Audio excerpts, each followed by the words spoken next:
right, welcome to night 4 of Cyberpunk 2087. Night 4. Yeah, we're going into it. Last session, well, John can do all that stuff, all that housekeeping stuff. But yeah, we're here back at it again. No board so far. He may be joining us in a bit, not sure. But yeah, we're going to be carrying on where we left off. And I think John, well, shit's already hit the fan. So where are we? All right, guys. Yeah, so last week you were recovering from the fallout of the Lion's Den nightclub where all kinds of craziness happened. You left the Lion's Den nightclub. You were chased through Night City with motorcycle mercenaries and Fuji-san on their motorcycles, and they were all around, and you guys were running through the city trying to find some kind of sanctuary. Before you were attacked, you guys decided, let's go back to the apartment, to the Bleeding Heart, get our stuff, run a protocol where we burn the thing to the ground, and then we're gonna have to find some other place to go. And that's when Theo called Rogue. Rogue said, shit, all right, let me take care of you. There's a spot in Little Europe, which is city center. Let me see my map here. It is, yes, northwest section of city center is where Little Europe is. There's a spot called the Holy Angels Church. It is 6th Street territory, and it is a spot where you guys can lay low for a couple weeks, and that's exactly what you did. You've been laying low for 2 weeks, healing, recuperating, recovering, and it seems like Fuji-san doesn't know where you are because either they respect the sanctity of the Holy Angels Church, or they just don't know where you are. You're not sure which is which, but this is deep into 6th Street territory, so if they were to come, they would have to come, you know, fully equipped with... Loaded for bear. Yeah, loaded for bear, because 6th Street does not take that kindly, you know. This is a sanctuary place. The Holy Angels Church is a spot where anybody can come, as long as they're not armed.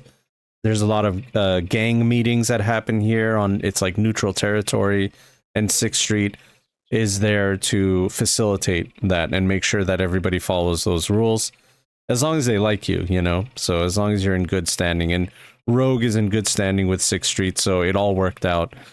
So yeah, another revelation is Hashi let you guys know that he has a benefactor, a true boss that he's been listening to for the entire time while he was an employee of Fuji-san. And that is a character we all know and love. Takamura-san, aka Goro from Cyberpunk 2077. V's good buddy, is alive and well, working for Arasaka 10 years later. What's he doing? We are not really sure, but he has told Hashi that he wants you guys to work with him, continue the mission that you were on, which was get the bozos and get the Maelstrom under your control to enact some kind of chaos for political gain or something in Night City. And since that was shelved by Fuji-san, Takamura and Hashi are taking it upon themselves to continue that project. You guys are a part of that. You guys are at the Holy Angels Church. There's one thing you do have to know, that rent is not free anymore now that Fuji-san's not paying for rent. And the 6th Street, while they will help you, they do require payment. And that is 1,500 eddies per week, per person, to take care of you. It's pretty hefty. $3,000, right? Yeah, so it's going to be $3,000. It's a hefty price, but it keeps you safe. Yep, I've deducted it. But before that happened, right after the entire situation at the Lion's Den, when you guys were at the Bleeding Heart, Doc received the message, and I believe, Theo, he told you about that message, right? Yes. So why don't you let the people know what that was all about? Could you... Was he supposed to tell me this off camera? Like, yeah, it happened in between. He was supposed to be here to say what he told you, but he's not here right now. Okay. But yeah, this happened within the 2 weeks of recovery. I have not been made aware of that by board, so I need to be filled in as well, I think. Is it in character chat somewhere? No. No. So then we'll just say that he told you that he has something very important to tell you, and he can't really tell you right now. And he's MIA. He's missing. He left, and maybe you guys told him like that's not a good idea to leave the sanctity of the Holy Angels Church, but he's left. Okay, so I don't know what it was he was going to tell me. I just know he's going to tell me something, and now he's not. I've not seen him again. Yeah, basically. Exactly. Okay. Yeah, I will let the guys know that. I'll be like, if we're in the church, can I describe it a little bit, like what I've got in my head, or do you have something in mind? I already, I did my work. So just cool. Wait a second here. I'll get it all. Nice. I like to prompt you into like showing me your cool shit. Yeah, I did some work over the last 24 hours. You were itching to play, so I'm like, all right, I got to get something going here. Yeah. Good to have players who are obsessed with your game. Yeah. So a little bit about the Holy Angels Church. As I said before, it's in Little Europe. It is a sanctuary for gangs, and it's 6th Street territory. They do not take kindly to people coming in armed. So you guys are allowed to be armed. You're trusted, but obviously no one's expecting you to have a gunfight in here. So let me just set up some of the characters we got in here. Are we on our own here? Is this our place, or is this somewhere that... No. There's people that just walk in, all kinds of stuff. Right, it's open to the public, and we're just here. It is, yeah. It's open to the public. Exactly, okay. You got it. Slink, you fully recovered. You have a new cyber boa. Why don't you tell us about what the cyber boa is? And the cyber boa is pretty cool. It's got more HP and more armor than me, which is not a huge amount, but it's more than you'd expect. It's got some pretty cool cyberware, and it can inject biotoxin poison or street drugs into people. Oh God. So it's going to be kind of hiding around in Slink's coat, and every once in a while you'll kind of see it pop out through the hoodie, like through the hood or through the sleeves while Slink's working. So I imagine the first time that the first time you guys because when Slink was getting out of the hideout, had to probably get some help carting out like a big box and loading it into the shipbox. And you're like, and it's like, don't worry about it. Like, and when you ask what it is, and then like after like the second day we were here, suddenly there's now a cyber snake hanging around with Slink. Yeah, so I mean, your own personal heavy set since he's no longer with us to hide behind. Basically, yes. I think I wouldn't even have any. I think I'm more worried about where Doc has gone, because this is not great, and I'll probably be trying to ingratiate myself with the host too. I'm trying to get maybe some money off by doing some jobs for them, maybe getting out in the field, doing some wet work. I probably have texted Himiko. I've left it for a few days and texted her, not our location, but I've texted her just saying, if you want to meet, like, you know where I am, you know what my number is. Yeah, unfortunately, you get no response from her. I didn't think it would. I knew I had to make the effort though. Of course.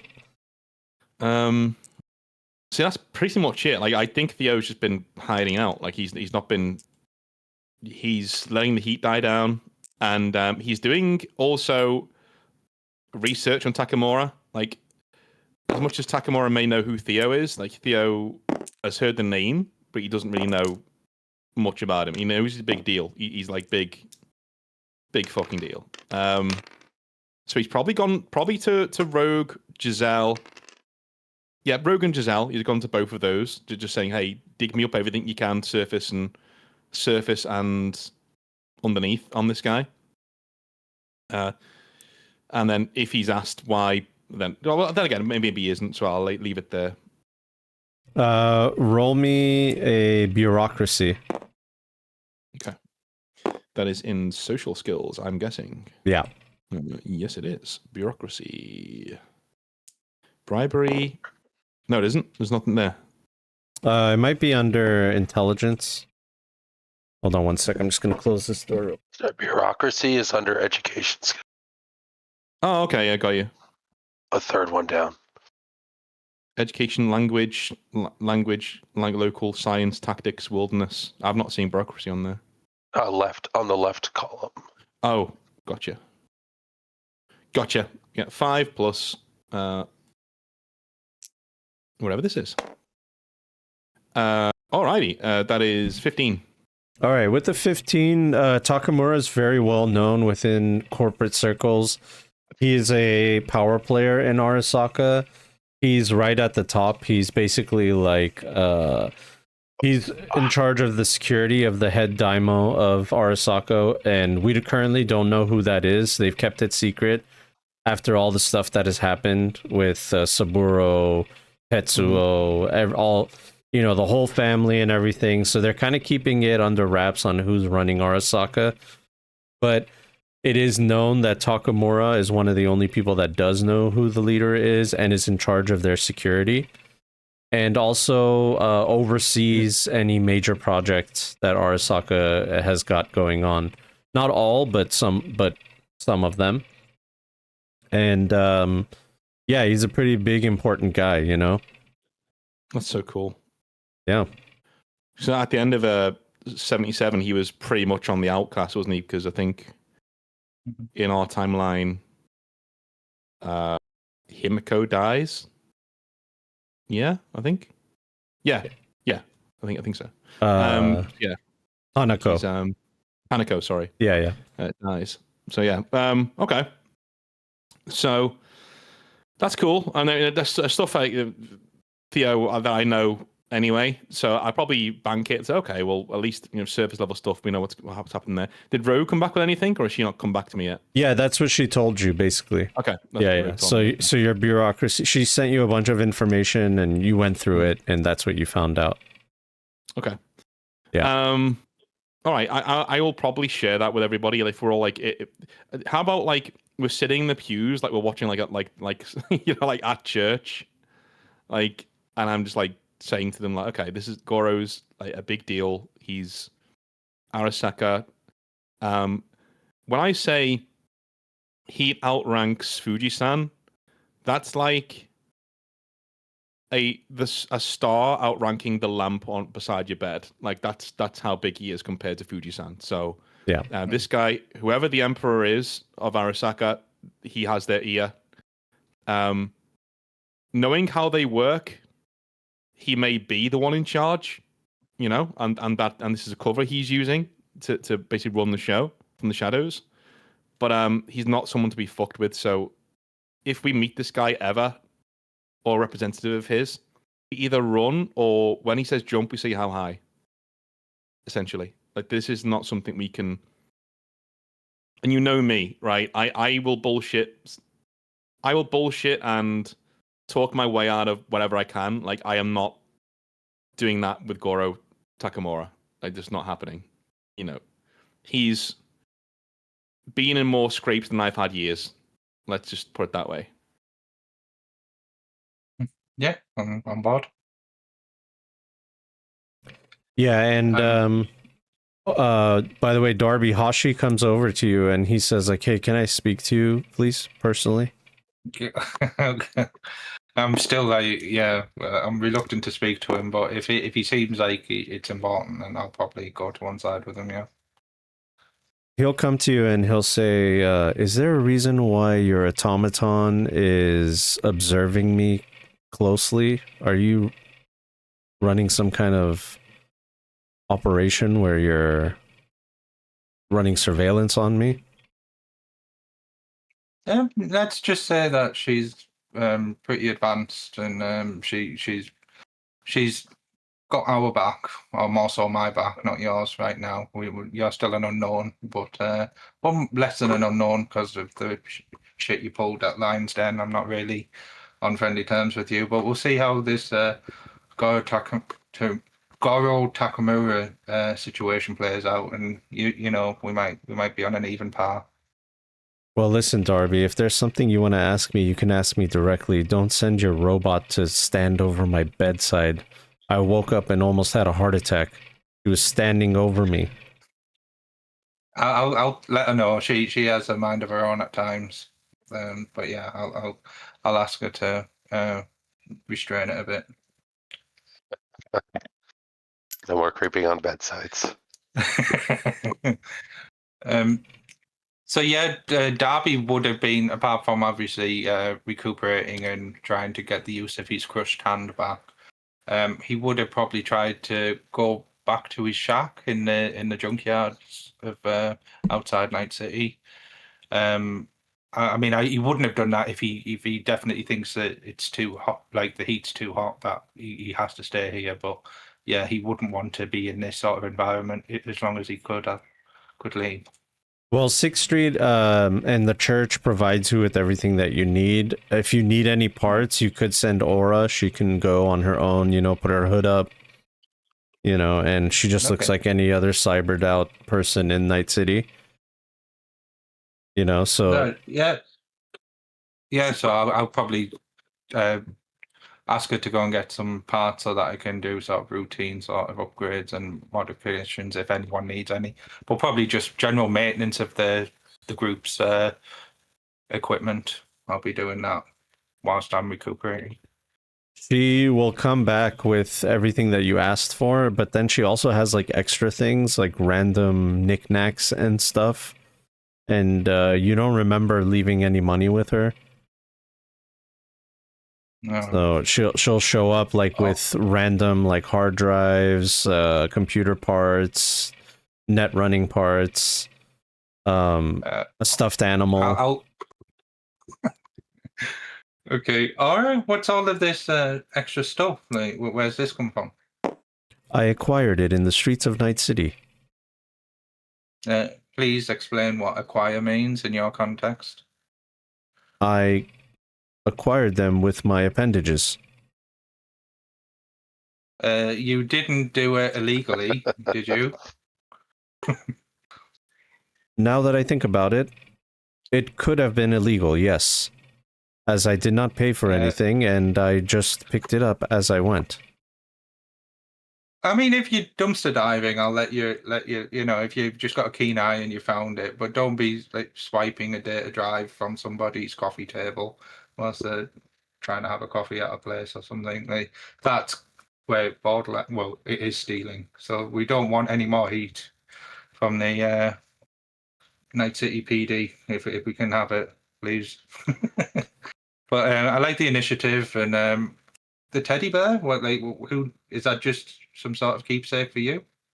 I saw it within the store, and when I observed it, something strange happened to me in my neurons, and I wanted to take it with me to try to understand why that happened. Okay, that's interesting. If you've got any sort of weird sort of cyber stuff that I wouldn't really understand, I'm sure Slink would be happy to lend you her ear and help you sort of rationalize anything that is a bit confusing. I know it's early days for you and your new automaton body, especially. Thank you, Darby. I appreciate that. Slink and I have been working together very closely with her journal. We are close to finding the harpy. Yes, that's interesting. Yeah, I'm quite intrigued myself at this point, especially with all of the run-ins with Hexpit and other people. As we need to get to the bottom of this mystery. Darby, can I ask you about trust? Yes. What is trust to you, and who deserves your trust? I think trust is about having each other's back, and it's something that you earn, not sort of give willy-nilly. You've got to, people have to prove themselves before you get trust, and there's levels of trust where you might start off where you trust them to look after a possession, and then it extends to all the way to you trust them with your life. There's varying degrees. It's quite a complex subject even. amongst us meatbags, we struggle with trust and the rationalization of it. Interesting. I do find myself struggling with trust and struggling to understand why you trust Hashi Gonzalez from Fujisan, or formerly from Fujisan. I honestly don't think I do trust him. I'm just got a keen eye on him. He seems he seems okay. I'll leave it at that. But there's certain factors involved in how things were played out at night at the Lions Den that don't necessarily ring all that true to me. But until I have some serious evidence, I'll refrain from giving him too much trust. But on that note, please don't scare him by standing over him when he's sleeping, because if you are going to observe people doing a more casual, non sort of invasive way, it's not nice. I was observing his breathing patterns to see if there was any deception within him while he sleeps. But you're correct. Okay. I will take your advice and I will do that from afar. Did you find anything in your recent observations? Results were inconclusive. Okay. No, I like that you're doing, or just be more subtle. And yeah, if people have a problem with you sort of watching them, don't watch them anymore and things like that. Try not to get into any situation. Understood, Darby. Thank you. And as he says that, Bruiser, who's in here with you guys, he puts his hand on his ear and he says, "All right, roger that. You guys got a guest." And I turn around in the pew like, what, us?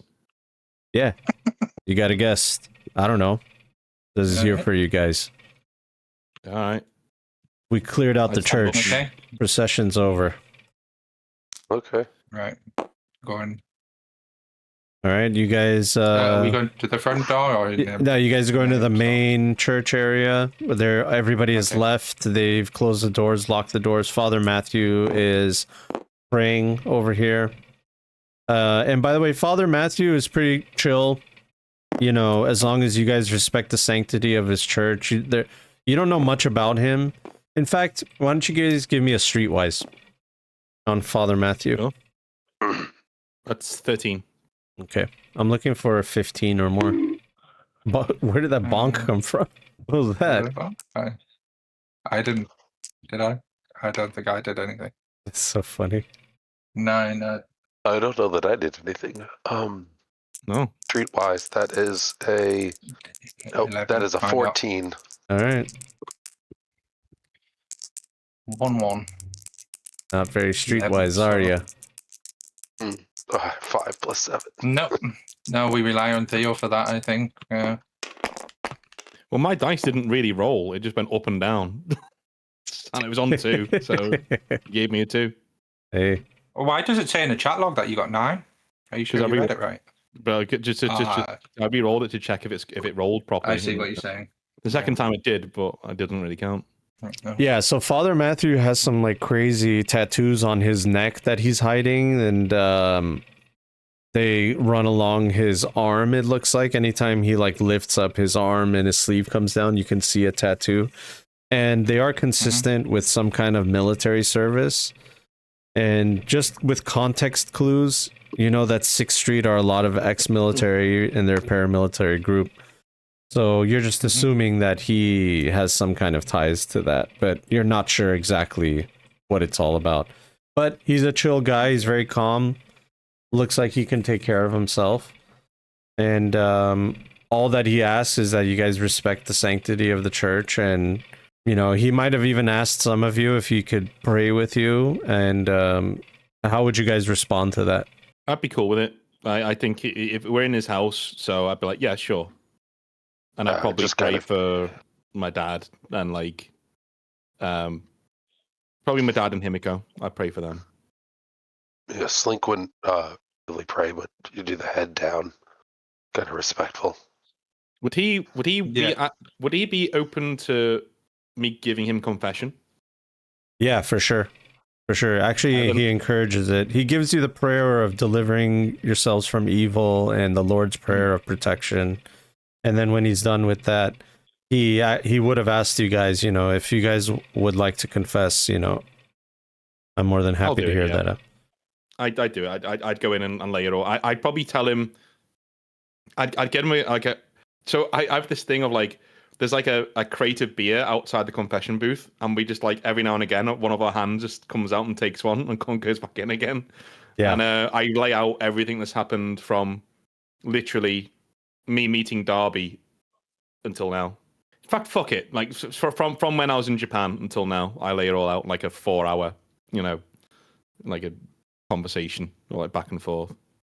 Well, he'll tell you that, the Lord has written a path for you, and he's also given man free will, and you are using your free will, and the only advice that he can really give you is to make the best out of the opportunities that you have to try to actually help people, or to find a purpose other than just going around and killing and murdering and trying to run a drug empire, because he hears about the drug empire and all that. And he says the interpersonal relationships that you have are more important than anything. And sometimes your ambitions may take precedent over the people that are around you, and you'll find yourself alone. And that is a true hell. So I take that to heart. I take that to heart. I do ask him on an average note. I say, it's kind of strange. Like, are you actually a part of 6th Street, or is this just your church that they use? It's a little bit of both, Theo. Okay, just a curiosity. That's all. 6th Street has always protected this church for many years, and they continue to do so.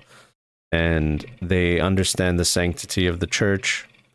They come to church every Sunday, every Passover, and they are the angels of Night City, is how I feel. I just nod and say, all right, well, you give me a lot to think about, so thanks for the beer, Father. And I get up and come out of the booth. If he wants to like shake my hand or something like priest do, I'll do that. If he wants to do that. He does, and then he puts his hand on your shoulder and he closes his eyes and he does a quick prayer and crosses himself and crosses you. Yeah, and it's not respectfully. So yeah, that happened hours ago. Now you guys are here. A guest has arrived, and he's about to walk through the door. It's my original avatar. And here's Hornet, drug kingpin of Night City. Any drugs that come through Night City, he knows about it. Especially something like Blue Lace. And you guys are having a long-awaited meeting. He walks in, hands his gun over to Rattle. Rattle takes his pistol, stands over here. Hornet crosses himself. And he sits over here next to you guys, and he says, "How's it going, gents and lady?" Didn't take you for the religious type. What, are you here for confession? The Lord's been protecting me for years, or else I'd be 6 feet under, Theo. Yeah. Old men don't exist in your game unless they're good at what they do. That's right. I think you understand that better than anybody. So I like touch the scar on my neck. I'm like, yeah. So you guys have had quite a crazy couple of weeks, huh? One could say. I know that. Does Hornet have any affiliation with any of the gangs, or is he a free agent, basically? He is a fixer that works with everybody, and is a very powerful drug dealer in Night City. Yeah, so what brings you then? Oh, I wanted to check up on my favorite people, you know what I mean? And he looks over to Slink and he says, "Slink, you look like you've recovered well. Not many bullet holes in you anymore, right?" More scars than holes, which is, I'd prefer to have neither, but you know. Yeah. I totally get that. And he pulls out a cigarette, and Father Matthew says, not in here. And Hornet just puts it away and winks and says, "You got it, Father." So, other than the pleasantries of catching up, should we talk business? Biz, let's do it. We're one man down, but I'm sure we can hash things out. I mean, looking at Theo. We have his. I say to Darby, I say, we have his formulas. I don't think Hornet needs a cook. He's got cooks. Okay. Sounds good. Well, I got cooks, but, you know, I'm not trying to buy the product. I want to buy the process, Theo. And if Doc's not here, that is a problem. So, but I'm sure we could figure that out. I wasn't expecting any money to change hands today. This is a meet and greet. So, if we can get our plans in place, so when Doc returns, I can lay it in front of him. We can come straight to you and finish this thing, and that'd be great. That's perfectly fine by me, Theo. It's obvious to me that you're the brains of the organization between you and Doc anyway. No offense. Darby will take offense because he likes to be the brains. Like, that's my deal. What are you talking about? I wish he was here to hear that. Could I record that? No, I'm just kidding. I'm kidding. So, all right. Well, I guess we both know that's not true. You know, I do point at Darby. I go, that's the brains, and she's the wisdom. I'm the charisma. This is where that's the trifecta here. That's what we do. But I like to say that I'm the common sense at times. Doc has been very troubled about his time in the drug business. He is not on your level, Hornet, in terms of being able to operate in this sphere. So we agreed that it's time for us to step away from selling this stuff and making this stuff, and that's where you come in. So you do have us at a disadvantage. We want out. So I'm not expecting you to come in here offering me the earth as you would if we were in a place of strength. All right? But I think in the past we have dealt with each other fairly. Am I right? I would say so. All right. So I would like you to look at our proposition, look at it with a neutral eye, and then give us what you think it's worth. And also, if you have any work going right now, I'm between jobs, so I would be very grateful if I could have something to do. Very good. You know, Theo, when Blue Lace first hit the streets of Night City, I had a lot of choices to make. One, I could have found you and killed you all, but that's so Philistine, you know. Instead, I used my experience to realize that you guys were in way over your head. I knew that when you started working with the Maelstrom. Not a good idea. As you have seen, they're very volatile. Oh, yeah. The money got to their head, and then they put things in their head, and now Heavyset is dead. Regretful. Of course. He was quite a character in Night City. But, you know, characters, they come and go in Night City, and especially if you act too brashly, and that's why I didn't do what anybody else might have done, which is try to crush the competition, even though they picked up shipments from one of my carriers. And he looks right at Giselle when he says that. I paid her to lift that shipment, which I'm sure you know already. So if we're going to be directing ire, then you need to direct it at me. There's no ire, Theo. Merely stating facts. Listen, business is business. It's okay. You hurt my pockets just a little bit. Not too much. Just a little bit. But I'm impressed by everything that you've done.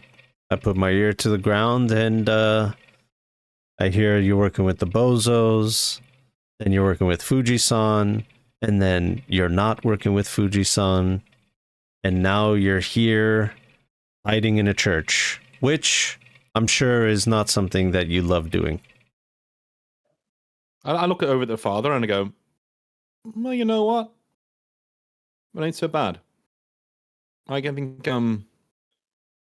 there's a certain piece to it that I like. There's community here. It's not the city, even though we're in the city. It's cool. It's cool. I could get used to it. Well, I'm glad you have a good disposition about it. So it sounds like you need protection. Not so much protection. We just need to be away from Fuji-san. That's it. Okay. I understand that. I just want to hear where you're coming from. All right, so this is the deal.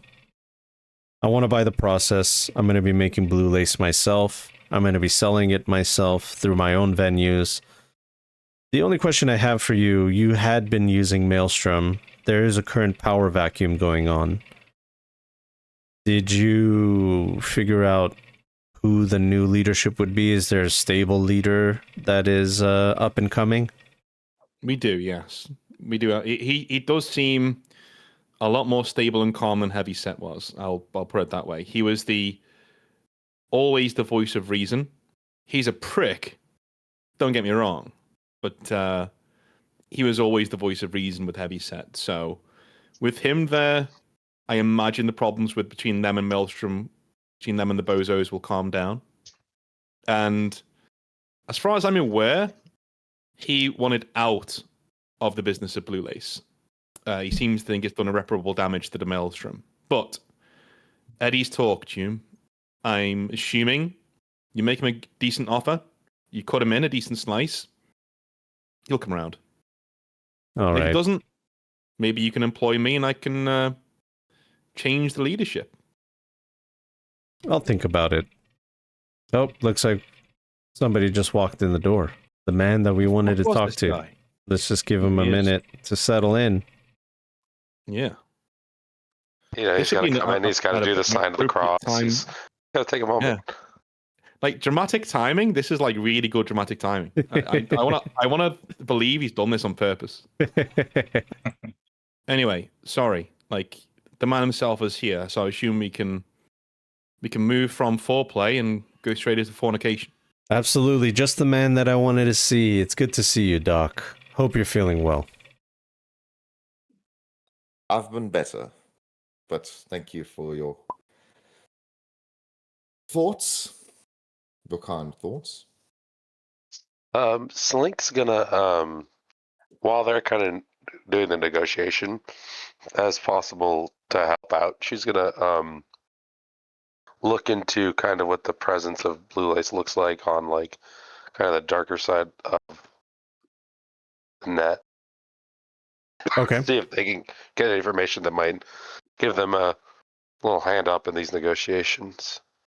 Okay, so you can access the CityNet and give me a library search. That is an 11. All right, you're seeing a lot of articles about how dangerous Blue Lace is, and you're going on to like message forums on the Garden. You're not really seeing anything about Blue Lace. It seems like either the demand has died down, or people are just not talking about it, or something. You know, it could be many things. So it's unclear why it's not out there. I got it. Yeah. All right. So Hornet will say, "Well, Doc, brass tacks. I just want to know, what's Blue Lace worth to you? The process of creating it exactly." A lot. Of course. Give me your first entry offer. Let's start the back and forth. All right. I think 100 grand for the process. Can I just step in here for a sec? Hornet, Yeah, of course. me and Doc would make 40 grand per shipment. You're wanting the process forever for 100 grand. Yeah, you would make 40 grand per shipment using my parts that you stole from my trucks. So, at the end of the day, you needed me. And the 40 grand worked when you had somebody that you could give it to sell. Now, you did tell me that you have some guy in Maelstrom that might be able to sell it for you, but as I've said, I put my ear to the ground many times in Night City, and I can tell you that he's not having a very good time right now with the Maelstrom. There's something called a power vacuum, I'm sure you're aware of. Yeah. Yeah. Okay. I'm seeing your point. I'm seeing your logic. Can I discuss this with All right. my people for a sec? Please do. I'm gonna walk into this anti room over here. He's gonna walk over here and chop it up with Barracuda and Viper since Okay, never mind. Then I'll just stay here. yeah, since well, I mean, hey, look, there's I shouldn't tell you I'm the Yeah. GM. I shouldn't give you any hints. There is tech. Yeah, well, Darby definitely know because I There you go. Darby Yeah, knows. we need to. Cyber ears and such. Yeah. Okay, let's go over here, and we'll. Can Darby run a sweep with Aura just to see if there's any? Yeah, if we're out of I'll range. do one better. I've got I bought a scrambler and descrambler, so I'll just scramble nice. the vicinity that we're in. That would be Nice. for radio chatter. The scribbler. All right, maybe. Well, it's no. I mean, I'll ask Aura if there's any way since you can. You just if we're out of range of any of their detection. Yeah, she'll say that I can use your scrambler to make a zone of silence within a room, and she'll calculate and she'll say, yeah, this room here is the perfect size. Anything Okay. bigger, it might not work. Go Sweet. ahead, Aura. So Aura's jaw distends, and the top end of her head just flips over to the back of the back of her neck, and you just see an antenna come out of her throat and a red That's dot not on it, creepy at all. I'm That's never not gonna creepy at unsee all. that. and it just immediately. If anybody who has cyber audio, you'll hear like a dampening, like, whoop. And Hey, Darby, your choice in women is like just eclectic. Let's put it that way. It's eclectic. Okay. Thanks, Aura. All right. What were you saying, Dad?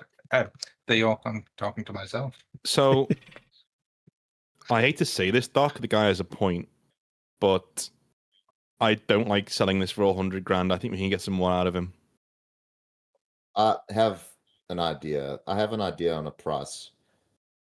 We could probably, if we didn't steal from him, we probably could get this sell it for $1 million.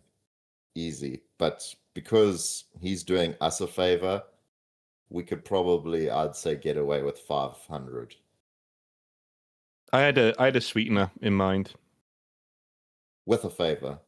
Yeah, my sweetener was that we work a job or two for him for the 500. Well, But then yeah. we're putting ourselves in a position where he might owe us 500 grand, and then he sends us on a mission when we've already given him the formula and the process. In that case, Mhm. if it was me and I didn't give a fuck about these guys, I'd probably just have them killed. You Yeah. know, we're not paid them 500 grand. So I'm thinking we insist on payment up front, and then we give him the formula, we give him the process, and maybe we head to his place to teach him how to do it. You know, mano a mano. Like I'll be there for protection, so will the guys to protect you through the process, and then we agree to work exclusively for him, paid, but we work exclusively for him for a while to keep our heads down and to get some money rolling in, because 500 grand is nice, but we can't live in it forever. But I think I got a few angles to work on. I know this business at least well enough. Okay. All right. So, but would you be happy with 500? Sure. I mean, do you want me to go when we go back in? Do you want me to lead with the 500 discussion to cushion the blow, and then you come in with your logic? I wanted to set the base of just the situation of everything, but if you wanted to hop in straight away, it's up to you. I'm just thinking I can probably talk him down. It's better if it comes from me, the price, and then GM, when talking, could I be using my business skill? I mean, I don't have a stake in the game, but I will say I like the idea of tying up loose ends and then getting in with Goro, because we're in with like the head honcho now. Like I don't know. I understand if you want to hang around with Yeah, I Hornet try and do not a to gig or work two. for them. I'd use that as Yeah. a counter offer if the 500 and my logic and everything isn't working. Can I? Right, board. Sorry, not board. Doc. I'm gonna call Hashi in. Let's agree that this is the plan for now. But I need to ask him a few questions. All right. Right. So I'm gonna radio him in. I'm gonna agent him saying, "Get your fucking ass in here." All right. Goro Takamura. Tell us the deal. Yeah. And what did you want from us? What did you want us to do? You've had 2 weeks. Yeah. You've had 2 You weeks. must have something more. Yeah. He wants to talk to you personally. He doesn't want me to tell you the details. Okay. Where? When? Today. Well, that livens things up. Okay. I'm just going to say Hornet's probably always going to have work for us. So you can keep it separate. So separate the Blue Lace formula from... I'd rather not discuss this in front of Hashi-san at this moment in time. Hashi, if you wouldn't mind making like a banana, that'd be great. Okay. He shakes his head in frustration and just walks out. So I'm with Darby on this. I think we need out now. We need this guy to leave this church, having paid us 500 grand, and we're out. No work for him, no nothing. So we'll treat 500 as a starting price, but Doc, this is your formula, this is your baby. How low would you be willing to go? I think 500's the lowest. I think we should stick to it. Start off at $1 million and then explain obviously how we were hurting him and taking from him. So with that in mind, my basic line of attack was this. This is definitely $1 million Eddie's business with this formula. It's highly addictive. And it would be a killing for him just to sell it for $1 million. Long term. Yeah. It would be a absolute killing. So $1 million should be nothing. He might even expect it. But as a show of faith, we'll go under that and we'll say 800. Okay, let's do it. I'll cushion that blow first, and then when he wants reasons why, you can tag team together. Yeah. Essentially, you with the logic and the numbers, me with the feels. That's what we'll do. All right. I can ask Aura to monitor his vitals, so you know how much to push him. She'll say. To do that? Absolutely, she'll say, I've already took the initiative to do so, Darby, and I find an anomaly in his vitals. He keeps a very even keel, and his heart rate is not normal. It seems as though he might be medicated in some way. Okay. So that's a shocker. Will you be able to pick up on any fluctuations as the negotiations happen to give us a pointer on whether we need to push for a better offer, that sort of stuff? I will continue to try, but it seems that he has some sort of beta blockers in his system. Okay. I relay that to the rest of the group. I mean, she might pick up something, she might not, but he seems to be medicated. Okay. All right. Let's do this. Thanks, Darby. Yep. And I just Aura's head collapses back the way it was supposed to. And then it collapses. Then I was like, whoa.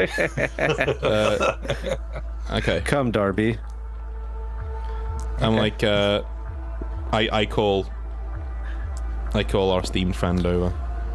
And Hornet says, and I told him not in Night City, and he starts laughing, and Hornet and Barracuda and Viper just like chuckle, and Aura will send you a private message, Darby, and say even during laughter his heart rate remains normal. Okay. He is masking. Thanks for the update. Masking what? Sorry. He is masking his intentions with some sort of medication. Yeah, I don't think there's any way to circumvent that without actually aggroing. But if there's any way that you can decipher any more information from him as the negotiations happen, just let us know. I can take some of his blood and do some blood work. Yep, no, that's too far. Yeah, just only visual and auditory for now. Thank you. Very well. All right. You guys had your little powwow? Yeah. All right. Here's the thing. I think the 100 grand, again, it's a nice thought. And if I was willing to give this away at my friend's life's work, then sure. But I'm not. And this is the only way you have to get access to this formula and what we have. There's only one man who can make it. There's only one man who can produce it. And there's only one man who knows it from back to front, and that's Doc. All right? Let's start the bidding at $1 million, and then we can talk. Because you know, when you buy this, that is it. You're making, with your resources, we all know how good you have it in the city. With your resources, you're making $1 million a week. We're asking for one of those weeks to be paid to us so we can give you this formula for 1/10 of what it's actually worth. I don't know why you said 100 grand, but like, maybe it's a scare tactic, maybe you're trying to knock us down a peg or two. I don't know, but you know, in this city it's never personal, right? Or stealing that stuff from you, not personal. And I think it's punishment enough on us if you get this for $1 million. That's it. That's punishment enough. And I'm trying my best to be schmoozy. He nods his head like he's listening, and then he looks at you, Doc, and he says, "Is there anything you'd like to add, Doc?" I think, like my compatriot said, it's very much a fair price in regards to how well this product can sell. You know, I'm sure you've heard how addictive it is. There's nothing else on the market that is this addictive. It also has the brand name. The street knows it. With your resources, you'll easily take it to the hundreds of millions, maybe even to the billions. I understand. Mm-hmm. Maybe we should hear what you have to say. We're all businessmen here. All right, roll me your business and roll me your persuasion. Okay. 16. 18. Okay, he rolled a 20. He rolled a 23. Oh boy. All right. Now, I understand where you guys are coming from, okay? Blue Lace is a beautiful product. It's a wonderful product. And if I caught you at a different time in your life, maybe when you were on top of the world and Fuji-san wasn't trying to find you and kill you, I would have maybe given you that $1 million to get on board. But as you said, it's not personal, it's just business. I have you at the right place at the right time. And I know you don't like to hear that. And I know it sounds like I got you on my crosshairs, but that's just what it is, all right? As I said, I've been very patient and I've been very nice to you guys. You stole my shipments, you came into my territory, and you started selling stuff, and you didn't even check in with me, all right? And even when I knew I came to the afterlife, I showed you that I knew, hoping that maybe you'd come around and figure it out. But you figured it out a little bit too late, and now you're on the wrong foot. So I'm offering you what we call a lifeline here, okay? I'm helping you get out of the business that you no longer want to be in. You don't have anybody to distribute. You don't have the supply. All you have is the formula. And over time, I'll figure it out. Maybe it won't be the best. Maybe it won't be as good as you make it, Doc. You know what, Doc? Actually, it won't be as good as you make it. But right now, there is no blue lace on the street because you guys haven't sold it. You guys haven't made a new batch. So the demand is there, but it's dying. And as soon as somebody comes in with red lace or new lace or light blue lace, it's going to be doing gangbusters, and I can do just that without you. But out of respect to the product and out of respect to you, I've come here to give you an offer. So just so we're not adversaries in this, because you don't need any more enemies. Am I right? Of course, I'd rather us be Darby friends. nods. Yeah. We prefer friends to enemies. Darby's sick of adverts. Sorry, go on. Yeah. So we all agree you don't need any more enemies. Instead, I'll offer you 250. All right. Within 6 months of installments. And if there's any work that I have, I'll let you know about the work. If there's a favor that you need, you can call me, because now we're partners. All right. 250. We're partners. I help you whatever way I can. You teach me how to cook this stuff. I sell it. I make my money. And you have a powerful person in your pocket. Well, first of all, Appreciate. yeah, thank you for upping your offer. And just for the record, I've always wanted to do business with you. I said months ago that we should be doing this through you, and we should sell this to you and get out the game. But we're here now.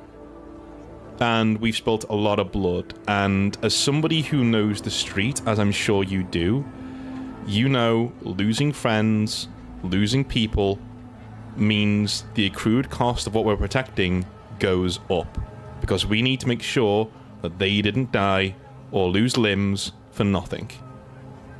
I'm sure you understand what I'm saying. So we all respect you. We're not here to step on your toes. I admire your restraint. In Night City, that's a very rare thing. So here's what. I'm going to look at board. I'm going to be like, can I come down a bit? Like, you know, and if I get a nod, then I'll... Because we're at 1 million Like, right are now. you saying, can you come down from the 500? No, I know. Come down from 1 million. You know, I'm playing. Oh, yeah, you can come down from 1 million. Yeah. Of Okay. course you can come down from it. So It was never the price that we were going to go for. It would have been nice, but I didn't think we were going to get it. So let's lose the 1 million. Let's lose the 1 million. Our respect to you. Let's lose the 1 million. All right. Let's go for 500. I'll half what we're asking for. I'll half it. And here's the thing. Yeah, we will maintain friendly relations. We will be... If you come to us with a job, we will put you at the top of our list of clients. All right? We'll expect paying, because that's a new transaction. I'm sure you'll agree. But we will, out of respect to you and as an apology for taking your stuff, even though that's how business is done, I'm sure you know, as an apology, as a mark of respect, we'll drop it by half. We'll go down to 500. Not in installments. All right? We want out. Out means out. Installments means you can... You know... We know how that works. Installments means you can keep us on the line for months and months and months doing jobs for you until we get paid. And we probably will never get paid. And that's if you don't send us on suicide jobs. You know? At the moment... Like, we're not broke. This is what I mean. We're not in a place of weakness. Yeah, Fuji-san wanna kill us, but you know what? We've got the ears of people way above that. We're hiding out here till we can close that deal, and we're fine. We're doing just fine. We could throw this stuff in the river and be done with it. Our respect to you, we want to sell it to you so you can keep it going. This could be your magnum opus here. And you've got a mercenary crew of our quality, and you've seen what we can do. You've got a merc team of our quality who will put you at the top of their black book list. But we want out now. We're not here to Do an installment. We're not here to be strung along for the next year or two, or whenever, however long it is for those installments to be paid up. Now, that's our counter offer, and that's our final offer.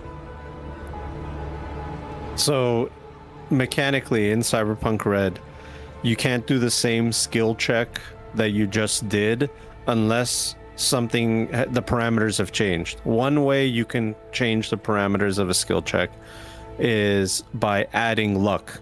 So just adding 1 luck point allows you to do the skill check again because you've changed the parameters I'll add of all the skill 4. check. I'll add all 4. I'll add 6 luck. Okay. So if you're gonna do a skill check, I need you to say something, Board.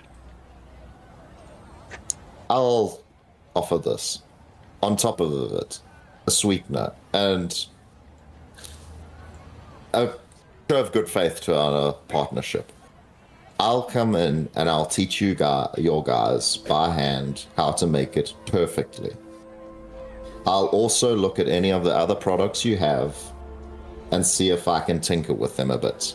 Remember, you said blue lace. This isn't blue lace. Blue lace is old school. That's yesterday. This is blue lace plus.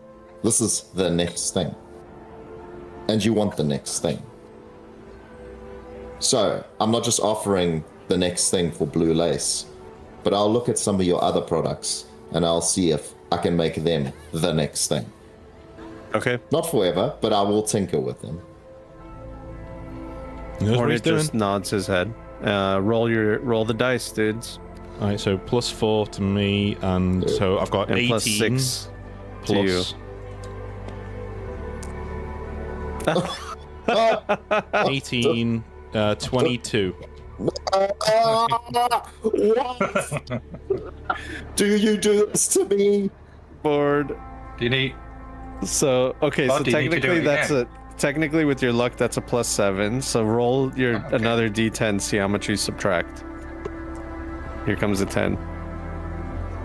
Okay, so it's That's plus 2. so +2 total. Plus So 2. it's an 18. It's an 18.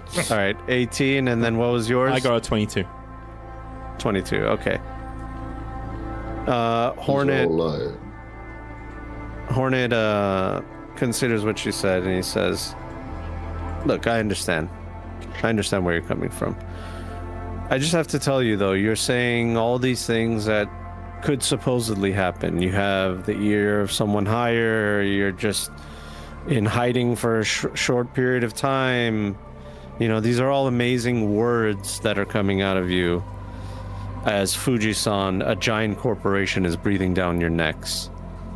So, you know, if I had $1 every time a merc told me that tomorrow he was going to make more money and tomorrow everything's going to be better and a week from now, blah, blah, blah, I'd have many $1. But I understand where you're coming from. I see your point, okay? Let me just give you a quick counterpoint, okay? And he goes into his jacket and he pulls out a bag of pink crystallized drugs. And he says, "This is called pink lace. Is it better than blue lace or blue lace plus? Not a chance. But a gonk on the street that's dying to get some blue lace plus won't give a flying shit, Choom. He'll say, 'Give me all the pink lace you got.' And that's what I'll give him. And I'll just do it on my own without you. But as you said, it's disrespectful. That's not how I like to work, okay? So, you've given me your final offer. I'll give you my final offer. And if it doesn't work out, it doesn't work out. We'll go our separate ways. Sure. No harm done. Yeah. It's all good. As long as you don't keep trying to sell Blue Lace Plus on my streets, because then I'll take it as a sign of disrespect. But I don't think you would do that. We're out of the game. $350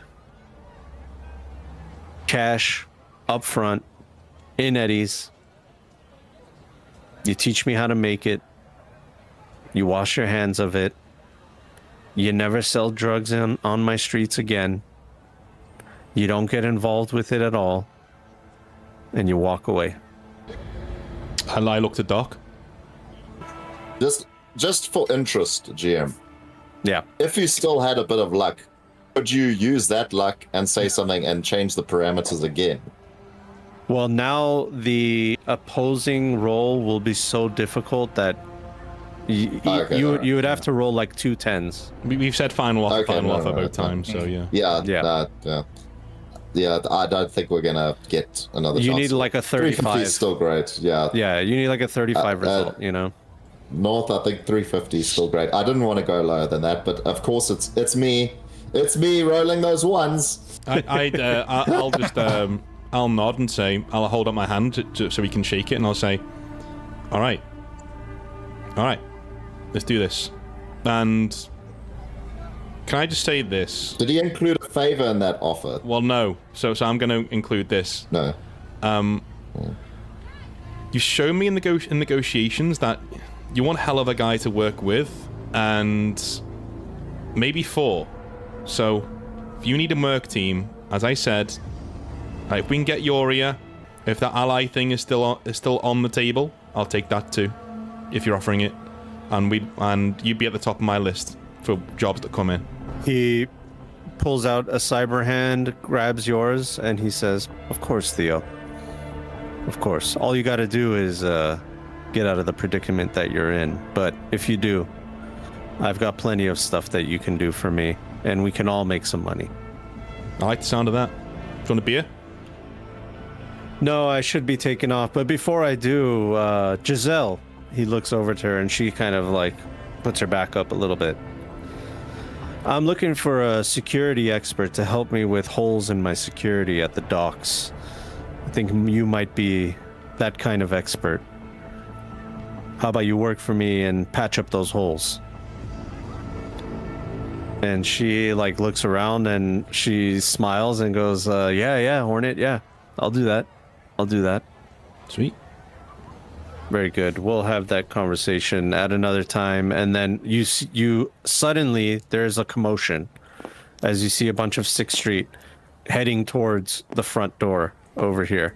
Oh, shit. We got somebody over here. Somebody's outside. They're pulling up 1488. Yep.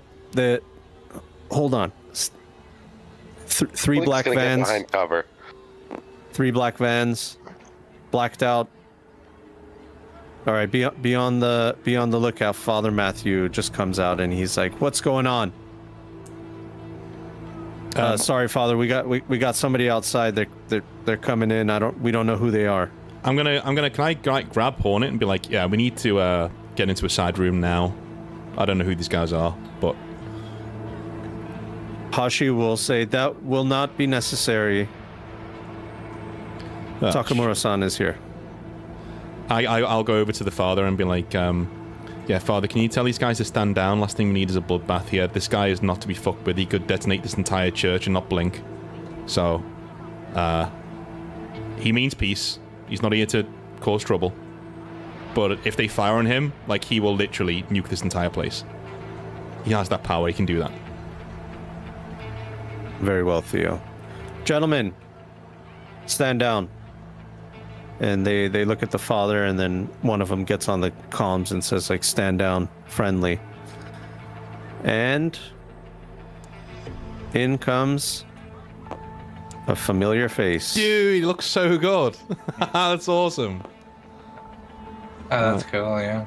Slink is looking from behind cover. 10 years later, Takamura-san. Let me put him on the projector. Take a look at my boy. Jesus. Yeah. Yeah. 10 years, a few more gray hairs. Takamura-san is here. Arasaka Corporate. He came in, 4 blacked out vans. His security stayed outside, and he walked in with all the aura in the world. I'm gonna look at Hashi and like give him the eyes. Like, can I approach him? Like, is it cool? Like, yeah, Hashi will come over here and just like bow. I'll probably do the same, and in Japanese. Do I know? Would I have known what area of Japan Goro's originally from? Not with the bureaucracy that you rolled, because Okay. that's not public information. Okay, so I'll do a sack in Japanese. Like I'll just say, it's a pleasure to meet you, Takamura-san. I'll bow, like like I've been taught to. I'll do that. He looks at you, Theo and Hashi, and he says, Theo Uridine, I've heard a lot about you, and I've been observing you for quite some time. And Hornet says, I think I'm gonna take my leave. I'll just And he kind of just eyes Takamura and like gives him a little salute as he's walking out. I'll just I will text him just saying, "Told you." Told you. All right. Yeah, he's certainly glad he shook your hand already. Mm-hmm. Yeah. Oh yeah.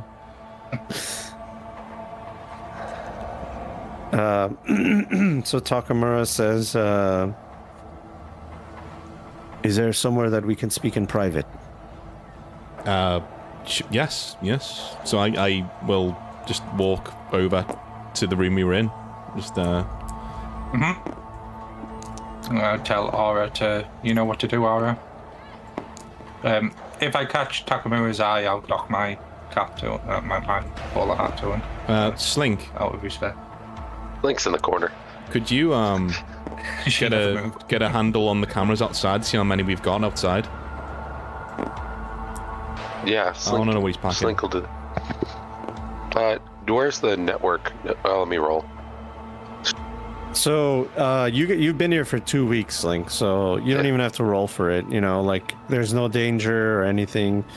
You've connected to it, and even if you failed, somebody in 6th Street will say like, oh, there's something wrong with our network, and then you got in, so then they're like, okay, it's all good. So yeah, you have access to all the cameras, which there aren't many actually. There's one camera out by the front door. That's it. So nothing interior. No, this isn't a stronghold or fort. This is a church, you know what I mean? And these guys are old school. They do like old school kind of military, reconnaissance and stuff. Yeah, and I'm sure at some point I'd have talked to Thea about that while we were worried about security here. So Slink's gonna keep an eye on the camera exterior just in case. Yeah, it's super low tech.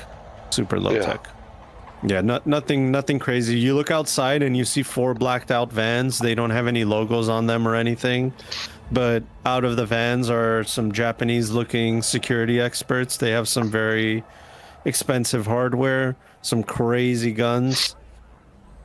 And 6th Street and them are kind of just like posturing and like kind of looking at each other, not really aiming their guns at each other, but it's kind of there's a tension for sure. Yeah, so I'm just gonna nod to Theo and just keep an eye on it in case anything untoward starts to happen. All right, good. So I'm gonna take a stool, like a chair, and swing it round. So I'm like sitting with my arms resting on the headrest. You're doing the Riker maneuver. Yes, and I say, and I'm in Japanese still. I say, so how can I help you?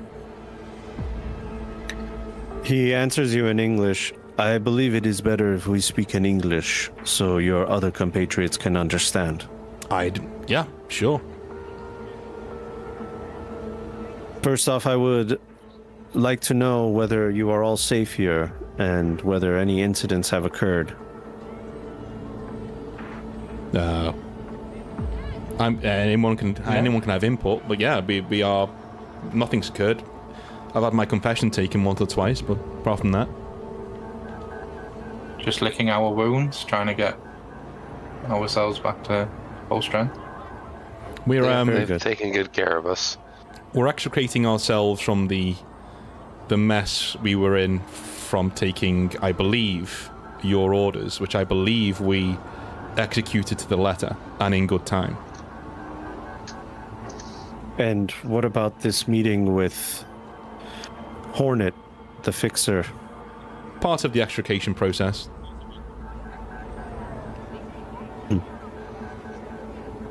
Interesting. Did that meeting go well? I look at board. Sorry, look at Doc. Well, well, in the fact of easing some tempers over, bad in the fact of how much we could have gotten out of it. Very good. I believe it was a mistake for you to enter that world.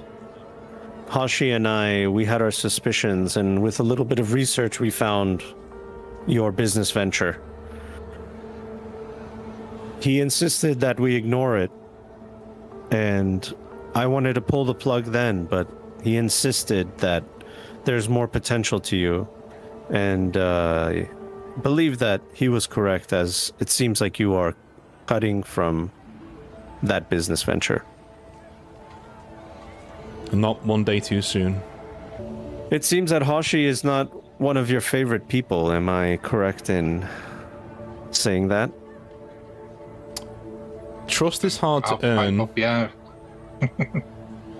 And then, if Theo's talking, I'll back off. No. You go for it, man.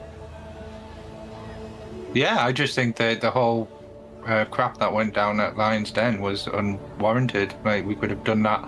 We damn near died in that stupidity, and all because Hashi doesn't have the metal to sort of be calm and when things go a little bit south. It's true. I will say this for Hashi-san. He saw an opportunity and he acted upon it, and that takes courage. We are all alive, which we very nearly couldn't have been. And we don't know. Yeah, just about. With Hashi-san taking that initiative, we had the element of surprise. Without that, we may not be here. So whilst Darby is correct in what he's saying, it was rash and it did nearly get us killed. Also, you know, it may have saved our lives too. So I'm going to nod to Hashi and say,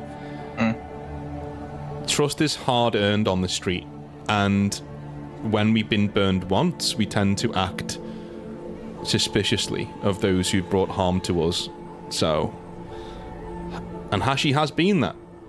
But one thing I can say is he has been straight with us from the start. Now that's becoming clear. So I look at Hashi and say, so if I've treated you harshly, I apologize. And Hashi, forever stoic, not showing any emotion, will nod to you and say, I appreciate that, Theo. And just know that this is the beginning of something new. Hopefully something new without mech heads and clowns, but yes. Takamura will say, it is true you are alive because Hashi acted quickly, but not because he's clever, because that he is not. Fucking hell, Fair dues. Bridges aren't burnt between me and Hashi. I'm just, I'm wary. He has to prove himself, is all I'm going to say. It's going forward. That is correct. I agree with your sentiment. But I have a question for you, Theo. You know that chaos follows you, and my question is whether can you direct it or will you drown in it? I seem to have directed it so far. And if I remove you from this group, will the group function or will it fracture?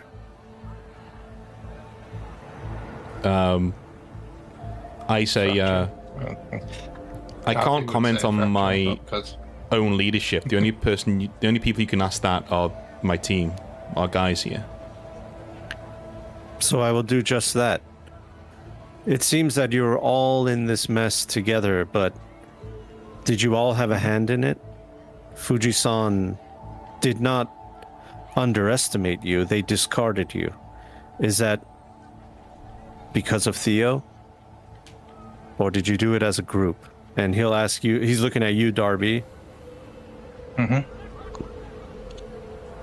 I think we did it. The decisions we made as a group, but I think going forward, we we owe Theo a lot for helping us with these smooth talking. I don't think anybody in the group would really be able to handle the amount of crap that he's managed to get us out of. So, but overall, I think we all got ourselves into this mess. And then he looks at you, Slink, and he says to you, and you? We're in this together, for better or worse. And to the good doctor, I know that you had a recent conversation with somebody at Fujisan. Did you let Theo know about that? I was going to talk to him today, but it seems we're throwing mud everywhere. Ah. So you are still loyal to your friend Theo? Yeah, aren't I? I don't know, I'm asking you. Interesting. Darby's trying to sense any sort of deception from Doc right now, the way things are being worded right now. I will say this.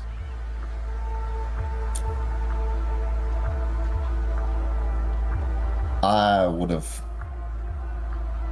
spat in the face of someone who offered me a free ticket out of this mess if it meant Theo would have to go down. Okay. So loyalty. And he'll look at you, Darby, and he'll say, and Darby, how do you feel about the good doctor? He's not been himself in recent weeks. I mean, when I first met him, he was a good doctor and a sane individual. But all of this, ever since he was laughing at Arata getting crushed in that crazy, gruesome death that he had in front of the maelstrom, I've always been worried. I mean, he's an unknown for me. I mean, where the hell did he go for this past week or two? He just disappeared, and yeah, I'm out of sorts with him right now. He'll look at you, Doc, waiting for you to say something. Doctor just shrugged my shoulders. I mean, we're in this together, dude. Like, you don't need to hide stuff, or if there's something you're having trouble with, or that's a part of us being in our own crew. Can I speak out there? I'm going to look to Takamura and I'm going to say, can I speak freely? Of course, this is a conversation. I don't want to appear rude. Again, I know people are going to find it weird that he said that, but with Takamura's culture and the way he is, it's like I'm just trying to.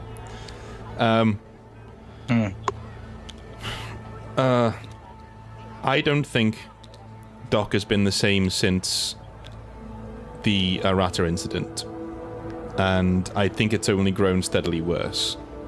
I think this needs to be nipped in the bud now, and we move on, because the streets have taken their toll on Doc. Doc, you are not the same guy that you were when we started this thing, and one of the reasons why I was so desperate to get out of Blue Lace is, it would be expedient to do so and less dangerous, but also the effect it was having on you. Like, you were becoming an automaton. You were becoming somebody who just didn't care about anything, and was starting to revel in it. So now we're out of that. If you want to put that as water under the bridge and you want to come back to us and you want to be you again, or start to be the brilliant doctor that we've had around all this time, then I'm open to that. If you want to walk away, that's fine. If you want to get help, that's fine.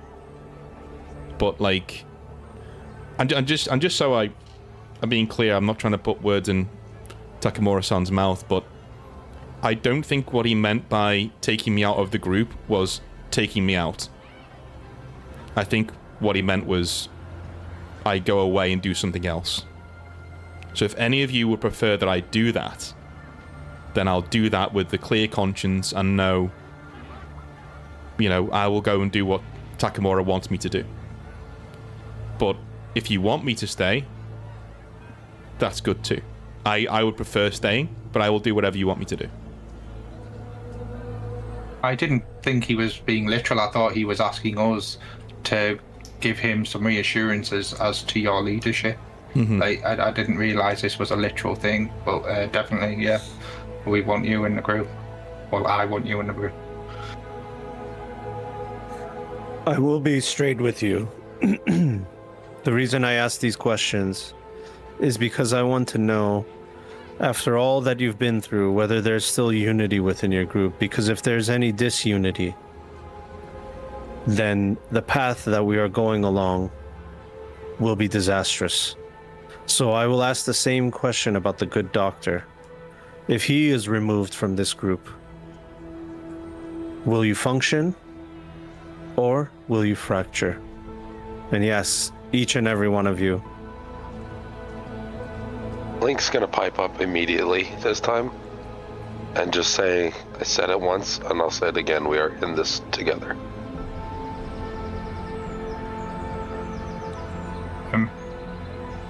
Darby will say, I mean, at the minute, the dock's been vacant, MIA, whatever you want to call it. But now that we have the shadier side of the group's dealings sort of tied up, I hope he comes back to the fold. But as of right now, I couldn't give you a straight answer. I would hope that we could be back to our old selves. I wasn't doing anything nefarious, and I saw snap at Darby. I was tying up some loose ends. I'm talking about the shadier dealings regarding the drug business as a whole. To be well, this is what I've taken it as. I'm in character now. I'm not saying. Yeah. No. Go ahead. That's why Darby would clarify that, because the entire drug side of things that he doesn't want a part of. It's not his deal. It seems, if anything, you were a case in point as to why he wouldn't want to be involved in it, because you've become a shadow of a man of what you were. Through what he perceives is the drug. Like traitors. Dante says the lowest level of hell is for mutineers and betrayers, and I agree with that. So, okay, someone has been talking to the cops, and I needed to know who. Oh.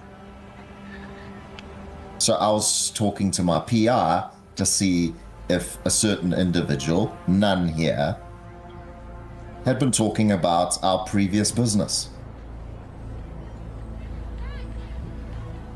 And by the way, board, that loose end was tied up. She had nothing to do with it. Turned out they had nothing to do with it. But if they had, they were going to find a bullet in their head. Who were you investigating, if I can ask? Terra. Okay. For the audience, that is the old assistant. The assistant that quit. Okay. Quit specifically because of the drugs. Yes, I remember. Yeah. Okay. Yeah, she quit because the drugs were becoming a regular thing. She's like, no, I'm out. So, this is what I mean, Doc, is that is a lateral decision. We make decisions as a group. Nobody gets plugged unless we all agree on it. If you took that into your own hands, that's not good. Like, you need to come to us and we need to discuss it as a group. She was my employee. I was taking care of it. That's I not had it sorted. I don't know what you're so worried about. because if you got it wrong, we have people in this group who can double check your information. What, some mook you know at the NCPD gives you some file he's got from the net. We can have that checked. We would have found out if she was a traitor in 5 minutes. You got these two, or three, and I point at Aura, Darby, and Slink. Like you have an information network here that is near enough flawless that we've built into a razor sharp edge. Like you making these lateral moves could get us killed.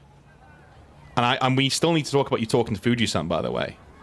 I'm fully. Oh, we're gonna talk about that. I'm fully good with you being here and you being with us, but like, we need to, have you noticed every single time we make a decision on the Blue Lace, I come to you first, I talk to you, and the rest of the guys here when they wanted to get involved. We can't make decisions, plugging people especially, I'm gonna call them what they are, NPCs, right? Not us. Anyone outside this group who's erased from this mortal coil, unless we're in complete combat, needs to be discussed. Because that generates a whole lot of heat. And if you got it wrong, you're putting an innocent woman on the ground, and that's not how we roll. Not how we roll. Yeah. And now I'm getting really, outwardly angry, you could see, or very snappy. Since everyone's throwing things around, let's go then. So yes, Fuji-san did contact me with an offer.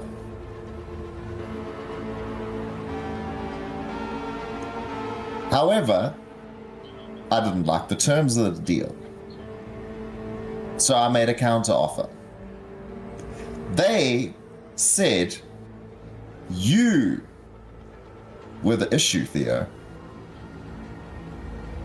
I'm not surprised. They said everyone can go except you. So I want to know, what do they want you dead so bad? Why do they want you dead so badly?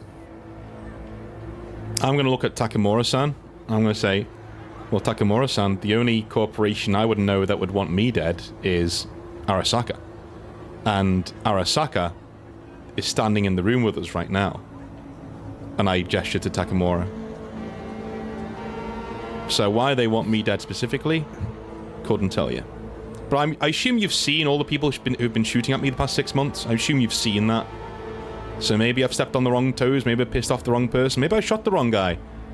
But I don't know. They said you had to go. I'm not surprised. Who's your loyalty with, Doc? Are you taking the word of some Fuji-san agent that you've been getting this information from? Or are you going to listen to us? That we've literally. I'm listening to Theo. That's why I tanked the whole deal. Because they wanted to take him out. We do have somebody in the room who could maybe answer those questions. And I gesture to Hashi. Like, Hashi-san, would you know why Fuji-san would want me dead among everybody else? Yes, of course. They feel like you are the leader of the group, and with you gone, that the whole thing will fall apart. And then they can pick each one of them piece by piece if they need to, or they will be such a minimal threat that the problem will be resolved. But you've caused too many problems as the leader of this group. What they do not understand is you all work as a whole together. And they think that when you're gone, that everything will fall in place. The bozos, the maelstrom, they'll all dissipate and go back to where they were. And that your group will go back to whatever rat hole they think that you guys came from. And I get a kind of brosif from behind me and open it and go, well, there you go. And I take a swig. Valid point. Does that satisfy you, But Doc? just to clarify, they gave me an offer. I spat in their face, because they wanted Theo dead. So I'm on this route, and there's no going back. I appreciate that, Board. But not betraying Sorry, us. Board or Doc? Sorry, yeah, Doc. I appreciate that, Doc. Yeah, just but like, you not betraying us is not something I am going to give you credit for, because that's like the bog standard of what I would expect. But I would also expect you to come to us with this information immediately, so we know that they're trying this shit. And by the way, you knew that they were gunning for me specifically, and you didn't tell me. What if they rocked up somewhere? Was this before the meet at the Lion's Den that you knew this? No, this was at the end of the last session. I was going to tell you immediately, but then I screwed up getting here. Well, no, that's fine then. That's fine. He would have told you. I mean, so character reasons. I'm trying to think now why he wouldn't have. Well, your train was delayed. Doesn't matter. Your train was delayed or whatever. You got caught up. Yeah. Okay. Well, that's fine then.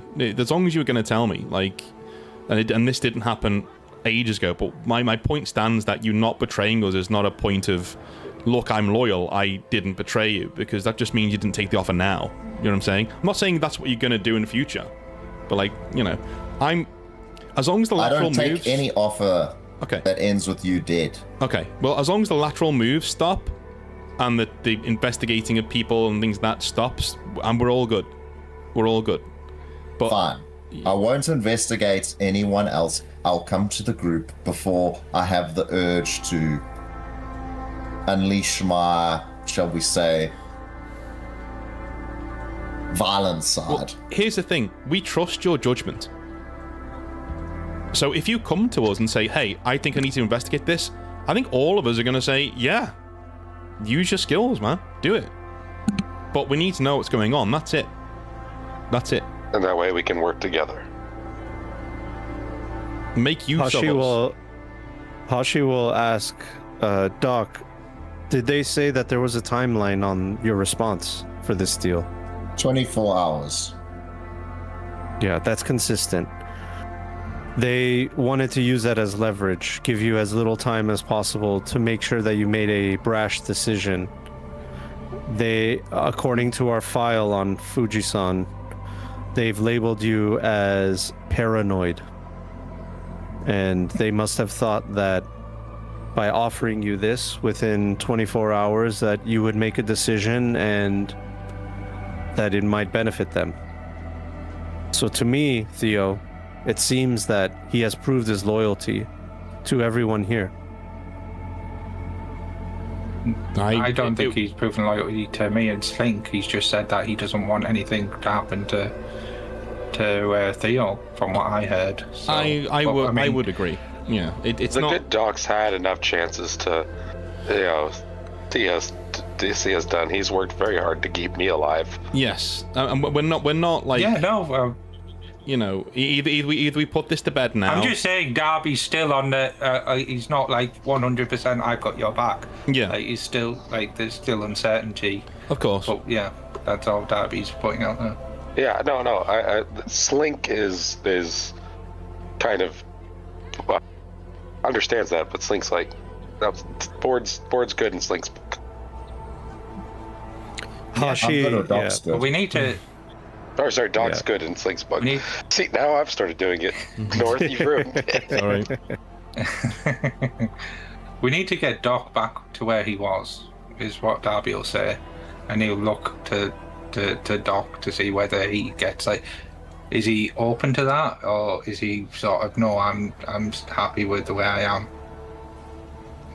He looks kind of confused. He gives you like a squiff look, like, what are you talking about? Like, get me back to the way I was. Like, back in the Lion's Den, you were shivering and you were like making passes to patrons and like I don't know, like I was trying to get business, making a pass. Oh, well, you just didn't seem your usual self. You seemed erratic, and as Fuji-san's put it, you're paranoid. You're giving these traits away With the first weeks of gigs we did together, you were fine. You were sane. But all I've seen is ever since Arata's demise, the blue lace thing, you seem to be steadily going into insanity. Is the best way I can put it. I don't do blue lace. Unlike someone I know, and he looks at you.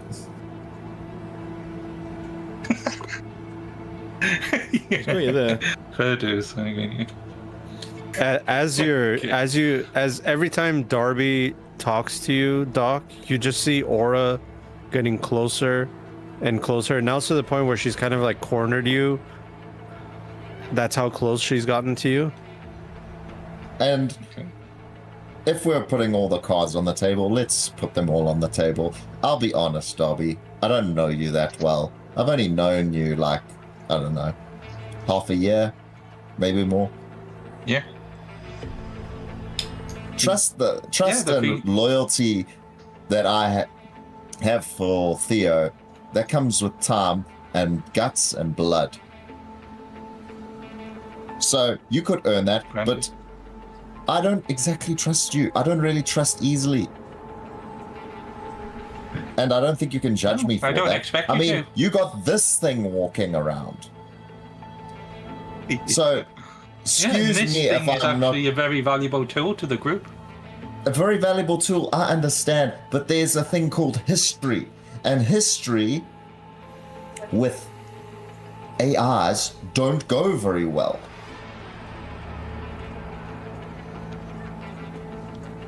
Right, okay. Well, I mean, I don't know how to... No offense, Aura. On that. Darby, I am detecting precursors to hostility. Aura, stand down. Let's all slow down here. Let's all take a breath. Well, we haven't got any we've been weapons working on us, so together. if they want to throw down, let them throw down. I think it might go in Darby's favour, but like, let's see. Sometimes guys need to let off some Maybe steam. the No, but I'm more time worried I'll about roll. Aura doing, Yeah. deciding to... I might die. Aura, no. Aura stands down. Bad Aura. Bora. Sorry. Yeah. Aura. Okay. Anyway, so I think we've said our piece to each other. Doc and Darby I think we've cleared the air. we're amicable but a bit untrustworthy still, so that's where we are. But let me be clear. I will not betray you. I'm on this route with Well, you. say that Me to- turning that... Go on. Sorry? No. Well, when Takamura was asking you about your loyalty, you specifically said you had loyalty to Theo. So how does that make me and Slink feel? Like, Are we going to talk about our feelings thick and now? What are we? Some Well, you sort talking of, about it. All right. of help group? Okay. All right. Cool. Yeah. We've covered this now. Slink's gonna stand up, put her arms around like she's gonna pull them into a hug, and have the cyber boa just kind of pull her. All right, we're hugging it out, and just kind of squeezes everybody with the cyber boa. I'm Just gonna look embarrassed at Takamura-san. Like, okay, this, Yeah, sure. and I'm gonna say Okay, this doesn't normally happen. Like this. So yeah, this is not usual. Technically, he caused it. Do a human perception on Takamura-san. Oh God. Are you guys Well, gonna that's not fight the just... hug? Theo, you guys are too busy. Don't embarrass me in front of Are you guys- Samurai Grandpa, Yeah. please. Are you guys over fighting here. the hug? Human perception Yeah. 10 plus. Theo looked right at him, that's why, so... I have 19. Okay. Yeah, he's beginning to have some doubts. Some doubts are creeping into his mind. Okay, so I'm gonna say, as they're doing that and they're goofing off and just like re-establishing their camaraderie, I'll say to him, I'll walk up to him and say, I know that you operate in the ivory tower. I know that you are growing tired of this, but on the street, this is how your tools operate. they need this camaraderie. They need to rely on each other, to be at each other's backs. These are soldiers in a war, and the war never stops. I'm sure you know what I'm saying. They need this. I know exactly what you're saying, Theo, but a broken tool does not function. And if any of the members in your group are broken, then all of this will fail. I'll vouch for them personally. And now you understand why Fuji-san wants to take you out. You really are the glue that holds everyone together, it seems. Can I tell you something? When it comes to actual talent at this, they're all better than me. One-on-one. The only thing I've got is my mouth and my word. That's it. On this. And I point over to the Malorians on the wall. And that. That's it. Oh, and a shiny name. And I give him a wink.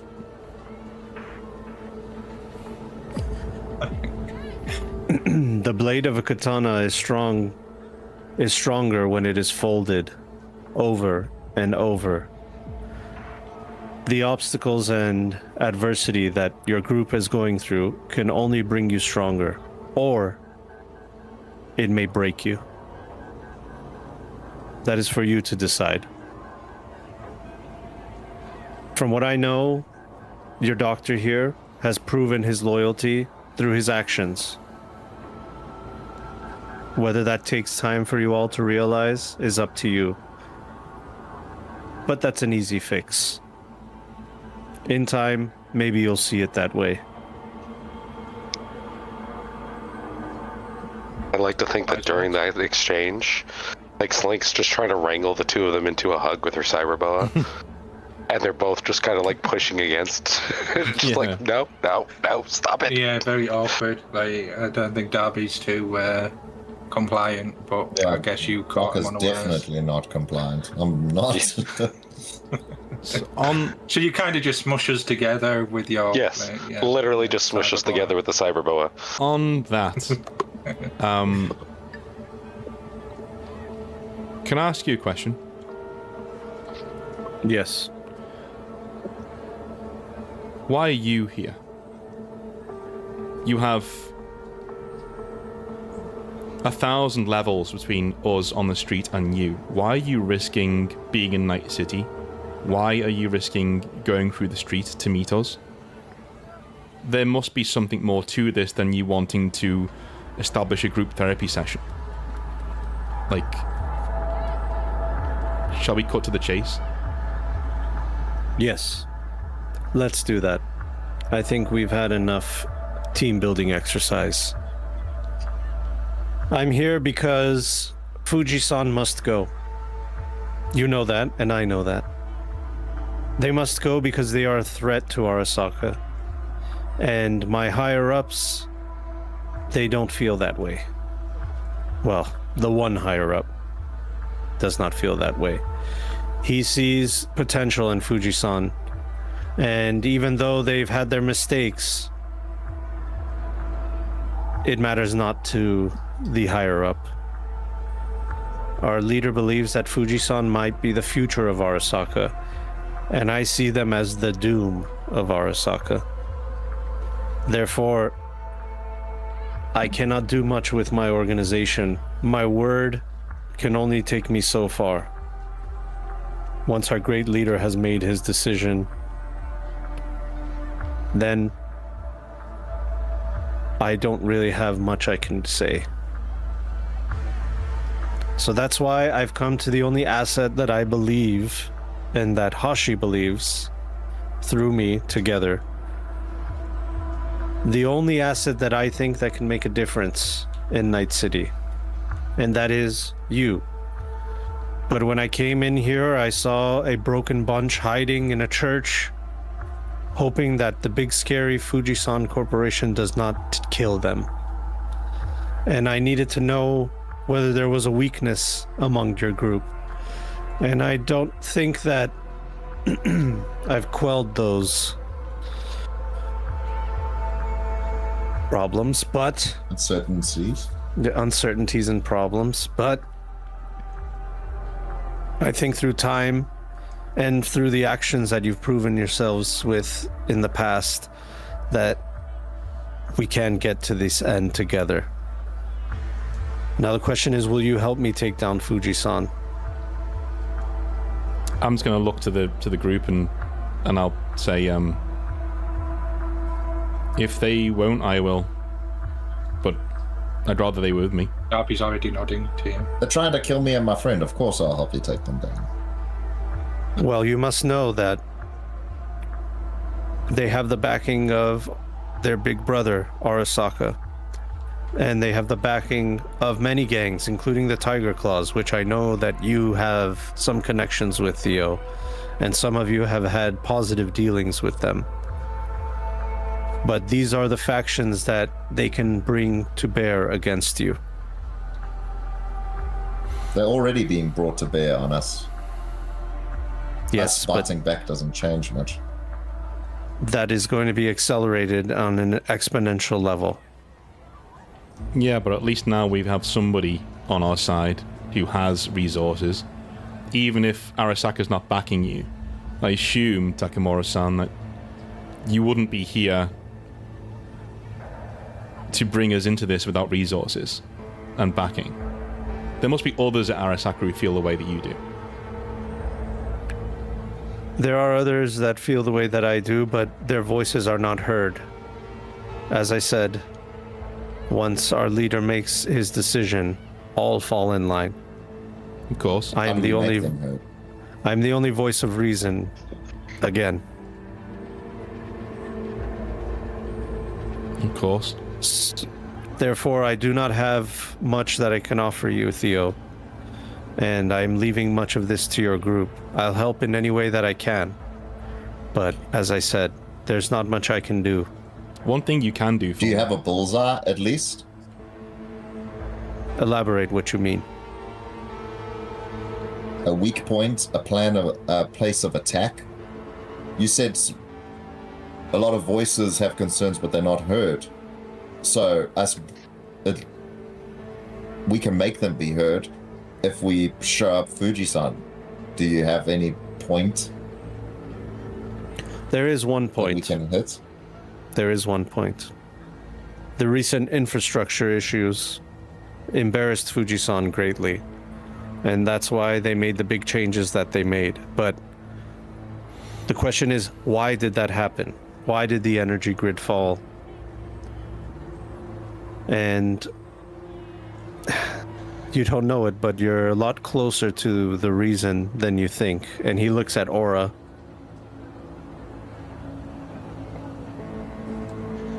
I'm also going to Okay. look at Aura, and with a raised eyebrow. Aura, do you want to 9 chime minutes. in as to what he might be referring to? I do not understand, Darby. How can I be involved? Have you been? What's your energy expenditure like? Like, has it been astronomical to the point that it might cause outages? I have not had any significant spikes in energy usage, so I do not think that that's it. Wait, And Takamura says, "You must look deeper." Slink, can you run a scan on Okay. power surges across the city over the past 6 months? And I don't think Takamura-san's saying Aura herself. I think he's saying AI. And AI's wishing to come past the black wall would generate Blank's a already huge got her spike. laptop out and is kind of looking to cross-reference these things. I Do think a library search. AI's trying to get past the black wall. People trying to feed them would create a huge spike in power on the grid. Yeah, and you've got to also remember the Bozo benefactors. They were quite interested in her, so they might be doing something. Whilst Slink does that, Oof. never mind. We'll be here for a while. We got time. All Okay. right. That is a total of 4. Slink drops the No, wait. laptop on the floor. 9 minus 5. That's a total of 5. Okay, with a total of 5, you are looking through various forum posts about Fujisan. You're seeing a bunch of articles about the energy crisis, but then you do see some articles about how Fujisan has turned it all around, and that there are parts of Night City that are getting power where they usually didn't, and the power grid is better than ever, and Fujisan's on the rise.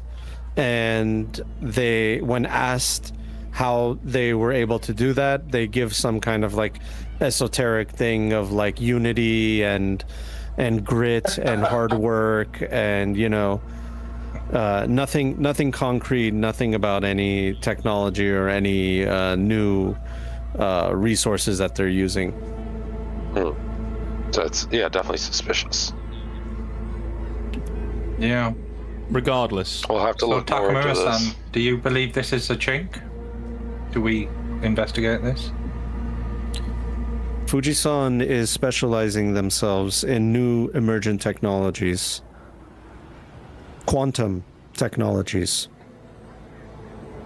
and that has earned them a lot of favor within Arasaka. And that's why they're in the position that they are now. so I'm gonna Okay. say it. All right, it's a start. With the funds we got today, I think we can at least get a new safe house. At least have somewhere to start from. We can discuss that in the meantime. Takamura-san, you can do me one favor.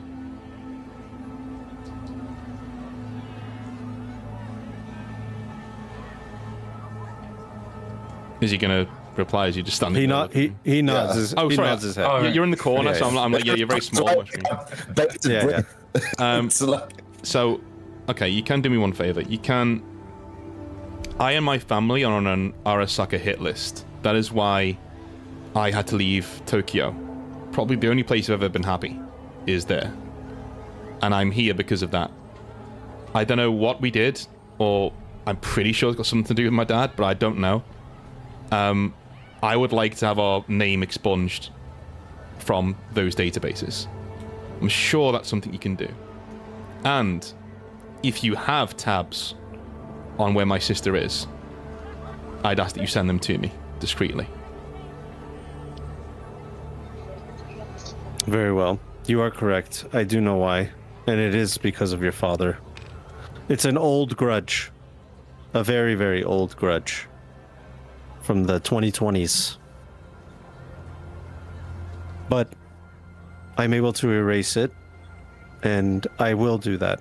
Especially if you can provide irrefutable evidence that Fujisan is not trying to help Arasaka, but is actually trying to take over. Okay. who runs Fujisan? Who's the head of Fujisan? It changes over time. It's a conglomerate of folks. They are a council. Many But heads of surely Hydra. the council has a point man. Who's the visionary. current head? The current head is undetermined as of now. They're still having their managerial shakeup. That's why this is actually the best time to strike them. They may look unified, but they are not. While you are. I'm going to look to Hashi-san and back and going to say, is Hashi-san on your payroll, Takamura-san? Hashi says, I haven't collected a paycheck in 2 weeks. I guess And Takamura smiles and he says, do not worry about Hashi-san. I will take care of him. All right. Okay. Well, I think, Hashi, you've certainly proved yourself to me, and I don't know about the rest of the team, but wherever we go, I'd be happy to have you there. If you want to treat it as a home away from home, a safe house, we'll give you access, or at least I'll give you access. He looks at all of you, like, kind of like, do you all agree, you know? Like, anticipating everyone's response. Link's gonna nod. I'll just, prove your worth. Or no nod. Doc? and he will bow in respect. There you go. All right. As for Diggs, does Takamura-san have any options for us? Well, Takamura will say, like, I've heard from Theo what he would want, but I have to give you all something in return for your services. So money is no problem. If you want money, I can give you the euro dollars that you need. But I suspect that you want something more than what money can offer. So each one of you, if you don't have an answer now, have an answer for me, and I will do everything within my power to grant you the reward that you are seeking. Okay. Link's gonna nod. He'll look at you, Slink, and he'll say, maybe you're looking for someone. And he'll look at you, Darby, and he'll say, maybe you're looking for a connection. And with Doc, he'll say, and maybe you're not sure what you want.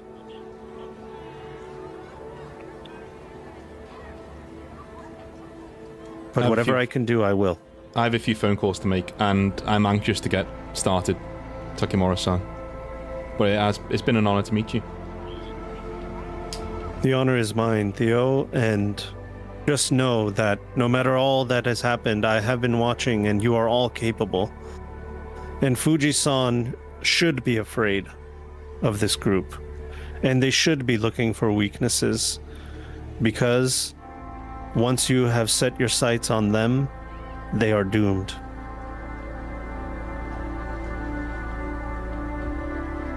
I'll just give him a bow. Yeah, I dock my bowler hat. Thank you for your presence. I do a little a head nod. I still have not let go of Darby and Doc. I think Doc would have wormed his way out of it. I think you're doing like martial arts with this thing to try and get out of it if we've been in it that long. Yeah. If you guys are like skills to be able to get out of that. If you guys are like calm down and don't seem mad, then Slink will let you wiggle out. She's not going to let you go, but she'll let you wiggle out. So Takamura will look at all of you and say, with that, I believe we can conclude our meeting. If there's any information that you need, please ask Hashi to contact me. I don't want to have any direct contact, as that is dangerous. Okay. No doubt. And he'll bow once again, just a light bow. And he'll look at you, Theo, and he'll say, good luck. I'll say, We'll keep in contact. I'll say hello to Yorinobu-san for me. I'll give him like a little. He smirks. And he leaves. I thought he'd give me an answer there. I thought I'd get it out of him. Sorry, yeah. It's anxious to know who the Emperor is. It's like, yeah.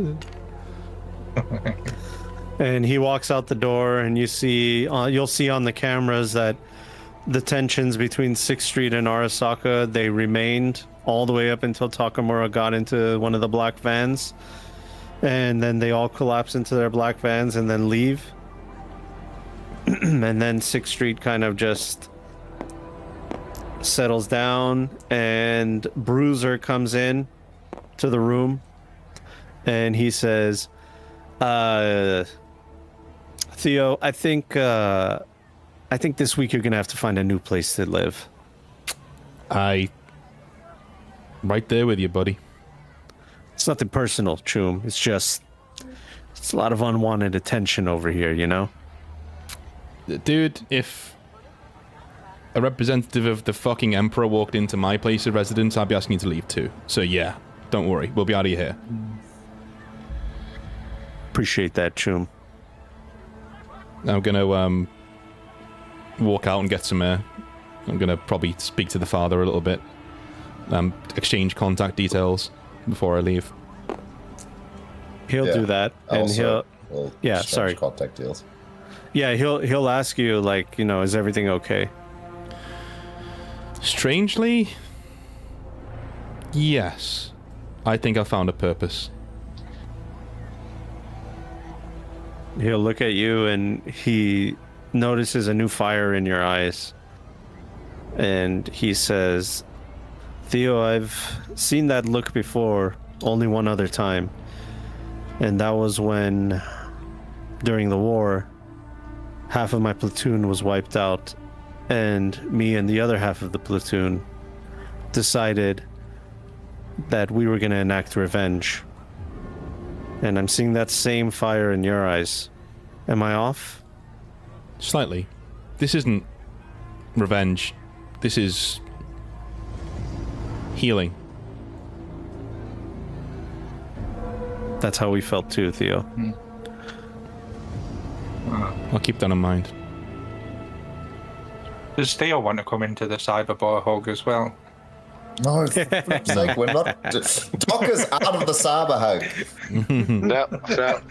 Slink's waving him over. Slink's waving him over. It's raining on Theo the joining. screen, Slink's waving him over. and some rain just came through my window. That was really fucking freaky. I'm gonna close this window. Oh shit. It was a sign you need a cyber Why am I hug. crying? Yeah.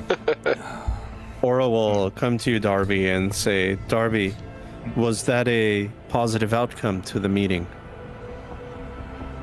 I feel better for getting things out on the table with Doc, and I feel like we've got a purpose other than like what we've been doing for the past 2 weeks.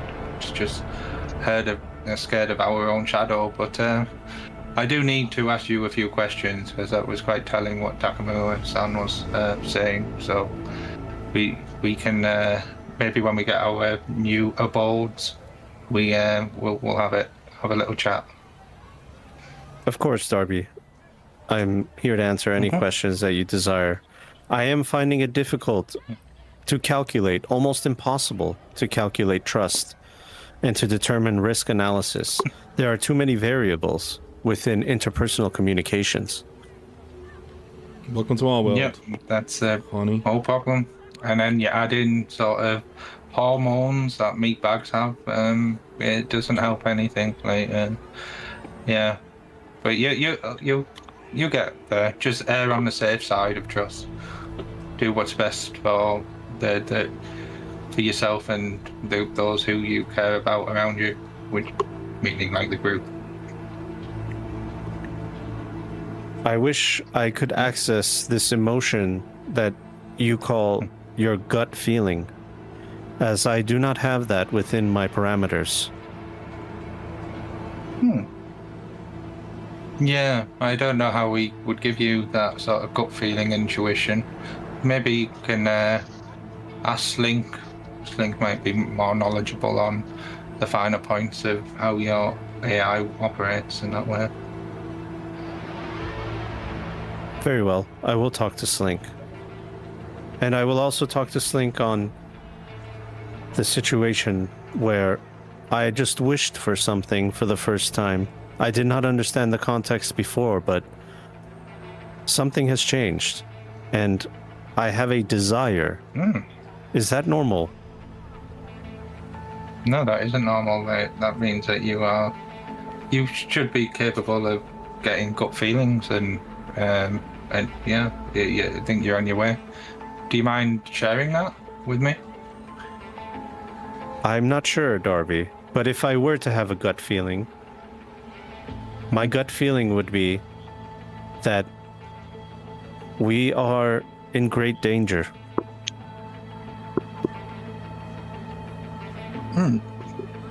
Is it just from what you've heard, or on a different level through the net? Are you feeling something through that? I'm not sure, Darby, as this is a new program, subroutine, Okay. emotion. Can I have emotions, Darby? Yeah, I mean, It's part of sentience, I would say.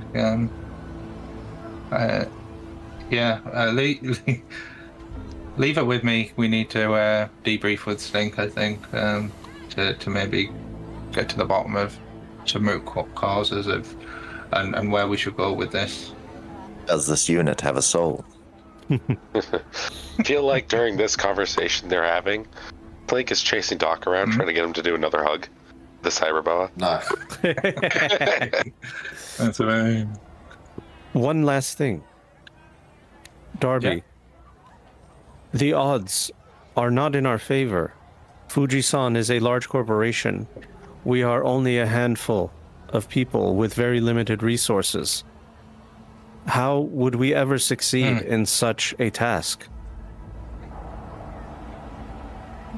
I mean, it's quality over quantity will be the very brief way of saying it, and also we don't have to meet them head on.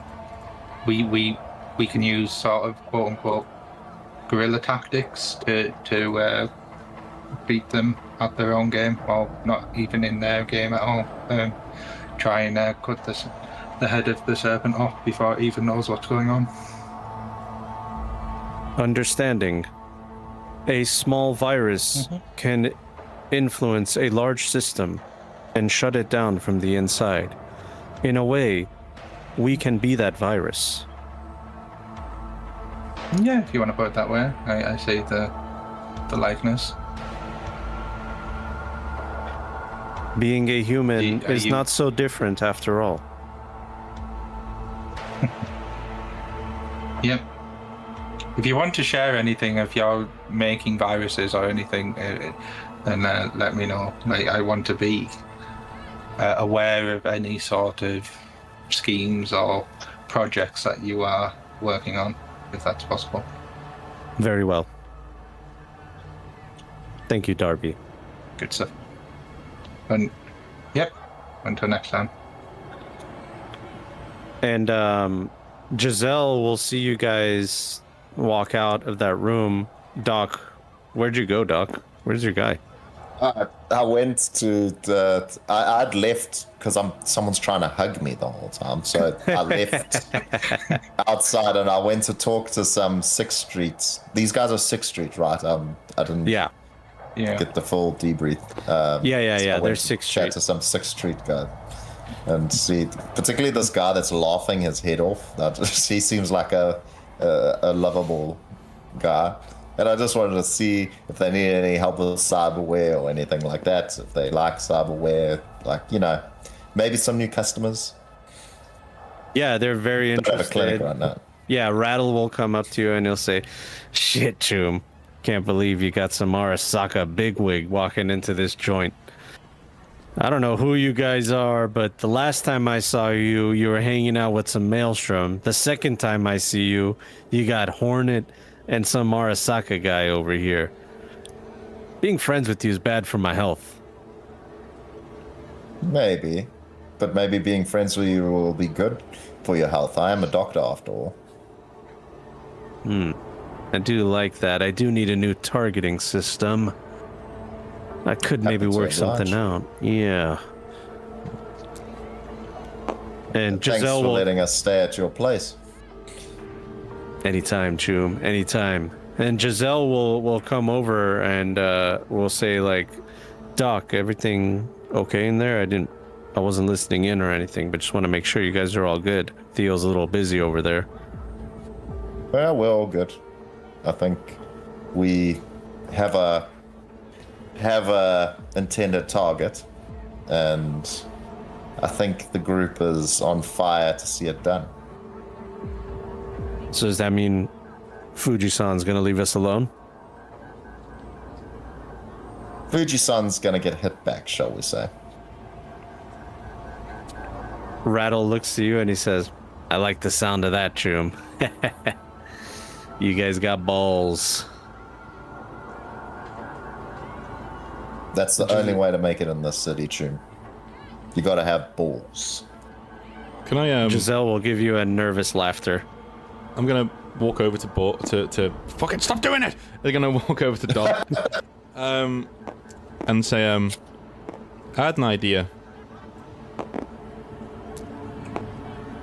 How about, Doing it wrong. Uh-oh. how about we call this thing Project Heavy Set? Ooh. Sure. In his honor. Because I know you had to pull the trigger in the end, but it was the machinations of, well, Fuji-san that put him there, right? So... And the blue lace, but... It was. We didn't make him take it, so... No. I mean, the cyberware was already starting to take him. Yeah. So... The money from the cyberware. How are we talking? We're all in different rooms. I'm right in front of you, dude. Have you moved over? Yeah. No. It's because Slink is talking to us, and she's. No, Slink was following you. He was trying to hug you, remember? Flip sake. No. Go away. I'm just gonna look at Gel and go and point to them both and go, yeah, this is a thing now, apparently. Yeah, Slink's gonna put hand out, and the cyber bows are gonna go onto her hand, and it's like, by the way, for those of you who haven't met, I'm just gonna turn towards Board. This is Cleo. Cleo likes hugs. Giselle will say, Why do you keep calling me Bored? My name's Doc. Sorry, Doc. Doc of the board. He's a board doctor. The chairman of the board. Yeah, Chairman of the board. Giselle outwardly hates the snake. I don't do well with snakes. A slink. So But keep that thing. You and that thing hugs. slink away, Slink. Slink's like taking very, very, very small steps towards her, like, but hugs. No hugs. Stop Slink, it. Boundaries. Some people don't like snakes. Yeah, I'm some Investment. people. I like snakes. I'll go over and like see if it'll. Cleo's gonna give a little squeeze. Nice. Nice. Rattle will say, I like snakes too. Like to skin them and make them into thongs for my old lady. Okay, and I give it back to. Cleo's gonna go back into Slink's hoodie, and Slink's gonna give Rattle a little look like you're a jerk, and then turn around. Your old lady's got taste, Jim.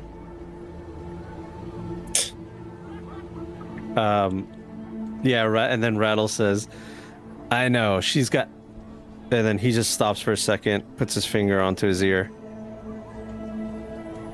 You guys got another visitor. Oh, they never end, dude. Slink's gonna pop onto the cameras and take a look and see if she can see who it is. And on as she's doing that, I'm gonna send a message to Rogue, saying, could you source me a vehicle, a normal van, money's no object, for the next hour? Absolutely, Choom. I'll work on it. I'm guessing the meeting with Takamura went well. I'll send her a voice note. Alright, how the fuck do you keep doing this? Okay, like, literally, I only knew about that 2 seconds before a motherfucker walked in through the door. Alright, you know the address, the van. Yes, it went well, thank you. Thank you for checking up on me. And also tell Kerry he needs to stop sending you to do his dirty work, okay? If he wants to know how I'm doing, he can text me himself. And I'll send Look, he just cares about his son, okay? All I did was observe. I've got eyes in Night City, you know that. I know that. Alright, I'll speak to you soon. Ciao. And then through the door comes this fella. What the fuck? I was literally thinking about these guys. Oh, no. Yeah, shit. Oh, That's right, folks. That's right, it's a folks. long time ago. That's right, folks. This is a Hecate Ring debt collector. Roll me a Streetwise. I think I said roll initiative, then I was like, oh, fuck's sake, come on. Surely you're not going to do with all these guys here. Streetwise, plus 11, so this is... My rolls are 17. not great today. 11. 17. What else? What else you got? Streetwise 11. Dobby. I don't think I'm in the room, am I? I'm probably still mid. Oh, yeah, you're right. Followed Still. us? He's right. He's not. No, he's Yeah, talking to you're Aura. chilling. You're right. You're totally right. So with the 17, you vaguely know about the Hecate ring culture. You were educated on them a little bit when you had to walk the path of balance that you haven't done yet, and that's I'm why. gonna do it. Yeah. Hey, look, you guys are busy, but Hecate ring doesn't care about that. But this guy is an enforcer for the Hecate ring. And he walks in and he's holding a robe just like the one that he's wearing. And it's got holes in it and blood all over it. And he holds it up. And he says, "The ring does not spill blood under a borrowed roof. We respect sanctuary. But you must step outside and speak for the debt that you incurred." Is he Looks addressing very me? 40k, this guy. Say that again, what was it? Is he addressing me? He's addressing all of you, All right. but mostly you and Doc. Like, Yeah, it's because we killed big ass. yeah, I know, but I'm just like, Yeah. bad time, Tune. Like, I'm kind of wrapping something up here. Is there any way Father we can... Matthew. Yeah. Yeah, Father Matthew like inches over. Go ahead, continue. Is there any way we can come to an understanding? The time for understanding has finished. It is now time to repay the balance with blood.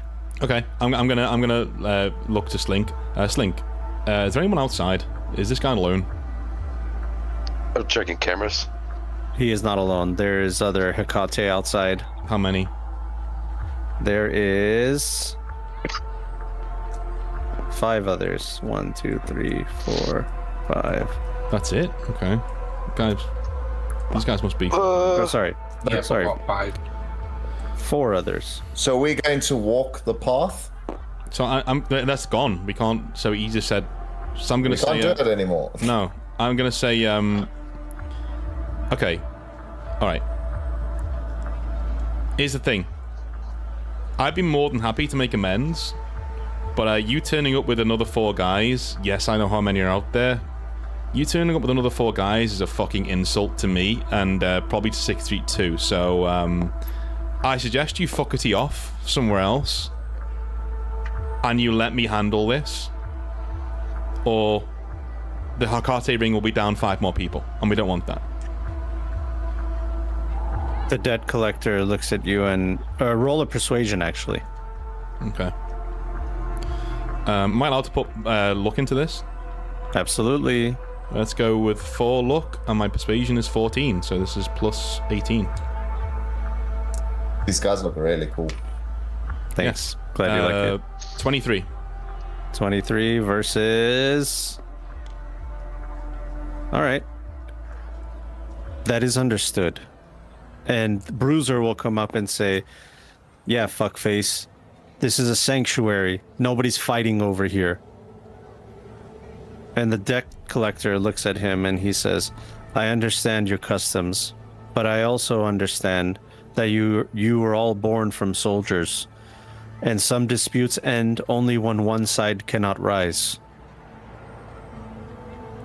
Wait. I walk over to him and I say, let's say I come out there, and let's say me and you settle this.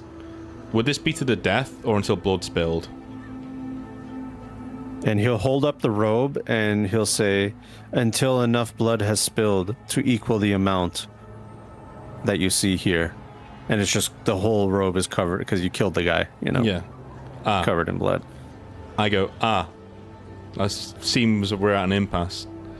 I know full well that I owe you guys a debt, and I'm willing to pay that off. And I know you don't care that we've been busy, but That's right. it was a choice between living and paying you back later, or coming to you and dying on the way, because my enemies would have killed me on the way to pay off my debt to you. I'd rather live and have time to pay it off. Just so happens, I need to find a new safe house. I will have a few days. I could come with you right now, pay off that debt. Or we can all fight, and Hecate can lose 5 good operatives. That's a lose-lose situation, Chum. That won't be necessary, Theo Uradine. The adjacent parking lot is a perfect place for us to enact this challenge, for the blood debt to occur. All that is required is for you and your compatriot here, and he points at Doc, to join us in hand-to-hand combat, pistols and hand weapons only. 2 champions. I will be one, and another one of mine will join. Versus you 2, or one of you may be replaced by another champion. I look at Doc. I'm good with that. You good with that? Hand-to-hand's not my greatest, but I'll do what needs to be done. I'll carry it. It's fine. All right, you're on. I'm gonna. Slink is gonna nudge Darby.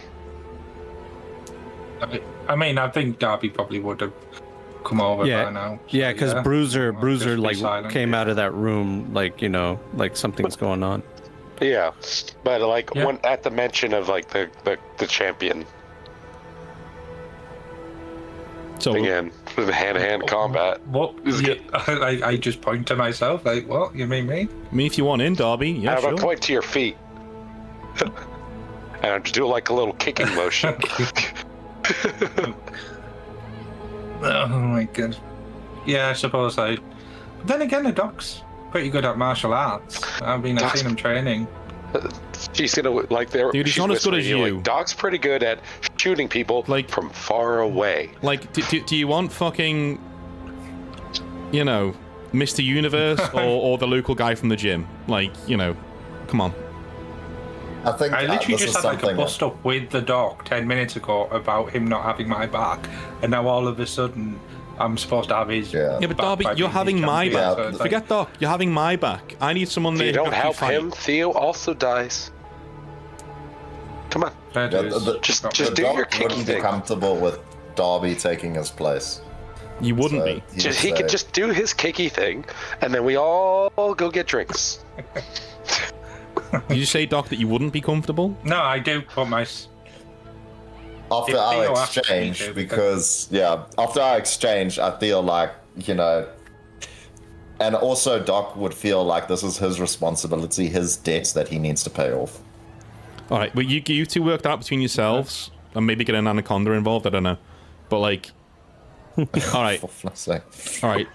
I will see you at the parking lot. Give me a time. Which anaconda? What, now in an hour? Like, what do you want? Breathe. I will give you 30 minutes to prepare. All The right. challenge ends when breath ends. That is the weight your choices left us. Okay. He turns and walks out the door. Jesus, like, what is it with today? Like, what is it with today? I'm gonna turn around to Father Matthew. I'm gonna say to him, all right. I know I'm gonna turn this guy into shredded cheese, but luck might not go my way. So if you wouldn't mind, and I'm gonna like gesture the, you know, the blessing. Blessing of luck. Father Matthew says, I understand. And I understand the traditions of the Hecate. They will honor their word as long as you honor yours. And he'll cross you and say, in the name of the Father, the Son, and the Holy Ghost, deliver him from evil and protect him. Amen. Amen. So I'm gonna get my my sword that I have, and I'm gonna get the Malorian, and like sheathe them so they're ready to go. I'm gonna put my best armor on, like literally what I've got, like you know, repair it, put it back to where it was. Yeah, Darby would have done that. That's why he got the. Yeah, you guys had 2 so weeks everyone should to... be follow. I'm gonna fully Yeah, you guys load, have 2 weeks to gear up and everything. He's giving you 30 minutes, so if there's anything you need to prepare... fully load the Malorian. I'm good to go, and I'm like, Doc, Darby, we need an answer. Which of you is coming with me? This isn't the time to be I measuring just dicks, shrugged all right? because We need it's to down to get Doc. down there. It's down the Doc. So, The office there. I feel like this is my debt that I need to pay. However, my logical brain tells me if I go in there, I'm likely to die in a hand-to-hand fight with just pistols and knives. Yeah, did you see that guy with all the knives? He had a lot of knives. Shush.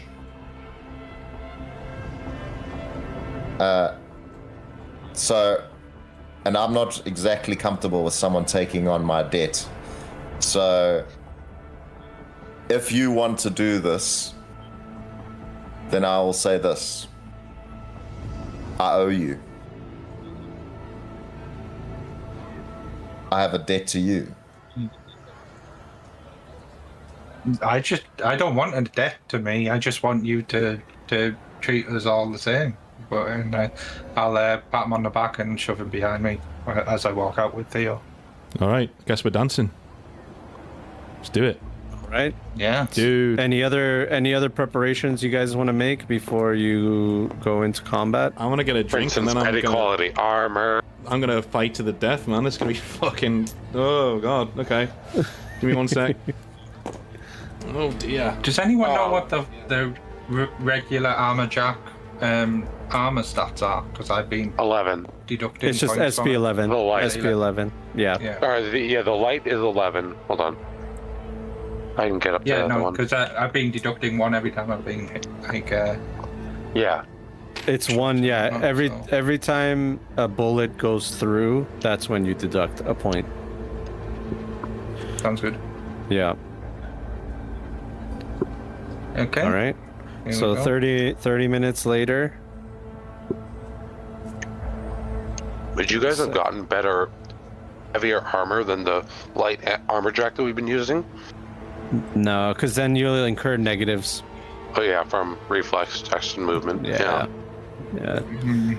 That's why it's a light armor jack meta. That everybody's doing it. You know, they did make new supplements where you can make like regular clothes into light armor jacks too. Yeah, the body weight suit. Hmm. Yeah, there's bodyweight suit. You can like weave it into like regular clothing too. So there you have options. But yeah, Yeah. here is the parking lot next to the church. It's pretty cool, right? Fucking Yeah, that's cool. Yeah. yeah. I was gonna say, is it sponsored by Adobe? Like that crate at the front. I know, right? It might be. Obviously not made by Adobe. All right. But just recall, everybody, the dumpster says Mike's the best. Don't Yeah. forget about Mike. Don't forget about Mike. You can't. Mhm. All right. These guys are gonna hang out here. All right. Did the money from Hornet come through by any chance? Like, is that still... Not just yet. You guys have to get together and work out the cooking process, and Okay. then you can get paid. Yeah. Would either the Theo or Darby accept help from Cleo? My snake. That might be I seen as mean- cheating. Yeah. Yeah. We probably don't want Darby to would mess be with this. honourable. It's one-on-one. Let's not interfere, because next That's thing... fair. it I becomes would a even massive go so problem. far as tell Aura to not don't join in. Well, if I look should we like leave that. Aura back at the church? For We could Yeah, just you could do power that. her down as well. Yeah. She's just hanging out. Yeah. Doc, you're Yeah, here. she's not here. Hashi's here. Giselle's here. Slink. And then we got Barracuda Oh, and yeah. Viper over here as well. All right, we got all our Tunnel 6th knives. Street. We got everybody. Yeah. So, tunnel knives. If you can roll a concentration, it's going to be a tough one. But roll a Who's tunnel concentration. orbital's? Either Darby. Actually, you know what? All of you guys can. No. It would have to be Theo or Doc. I thought Theo I'm or not... Or Darby, Well, you- I mean. Not Darby. I think it's No. me. Darby wouldn't know who he is. There's a chance that Okay, you and Theo have seen this guy, maybe. Concentration. 16. Okay, Theo, What am I doing? I was getting a drink. Sorry. you're good. Roll a Concentration. concentration to see if you. This tunnel knives guy kind of looks a little familiar. Concentration's first, the very first one. Yep. 6, 9, and that is 15. All right. With the 15, this guy looks vaguely familiar. Like you've kind of seen him before. You're not sure. I rolled a 16. Would he be Okay. related to one of the guys we killed? Up. Yeah, probably. Ding, ding, ding, Okay. ding, ding. Okay.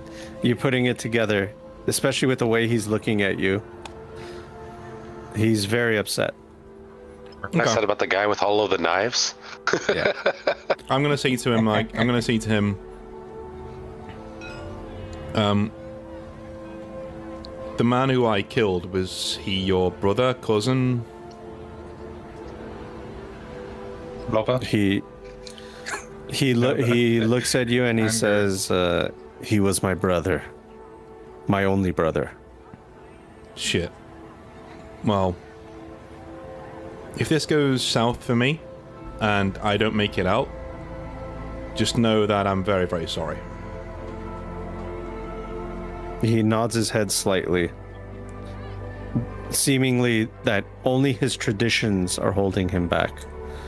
But so the debt collector will tap him on the shoulder and tell him, like, come over here so you can talk to him personally. Do you guys have lip reading? No.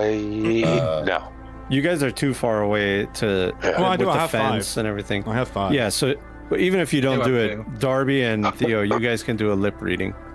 Okay. I have No. a Saba art. Yeah. All right, Doc, if you want to use your cyber eye, if you have Zoom, you can do it I too. have 12. Okay, 12. Doc, you'll get a +1. Oh, never mind. Said his eyes Good to pops get the out. ones out the way, I suppose. Now. 13. Wow, critical. Great, yeah. I'm just looking the wrong way. I'm really interested in the sandbags behind. You're like, nice lips. You're just looking at me, thinking, You're just thinking- look at what I'm doing for you. Are you thinking of kissing those lips? Is that what Darby's doing? What'd you Very get, Bob? soft. Yeah. It's awakened something in me. What'd you get, Bored?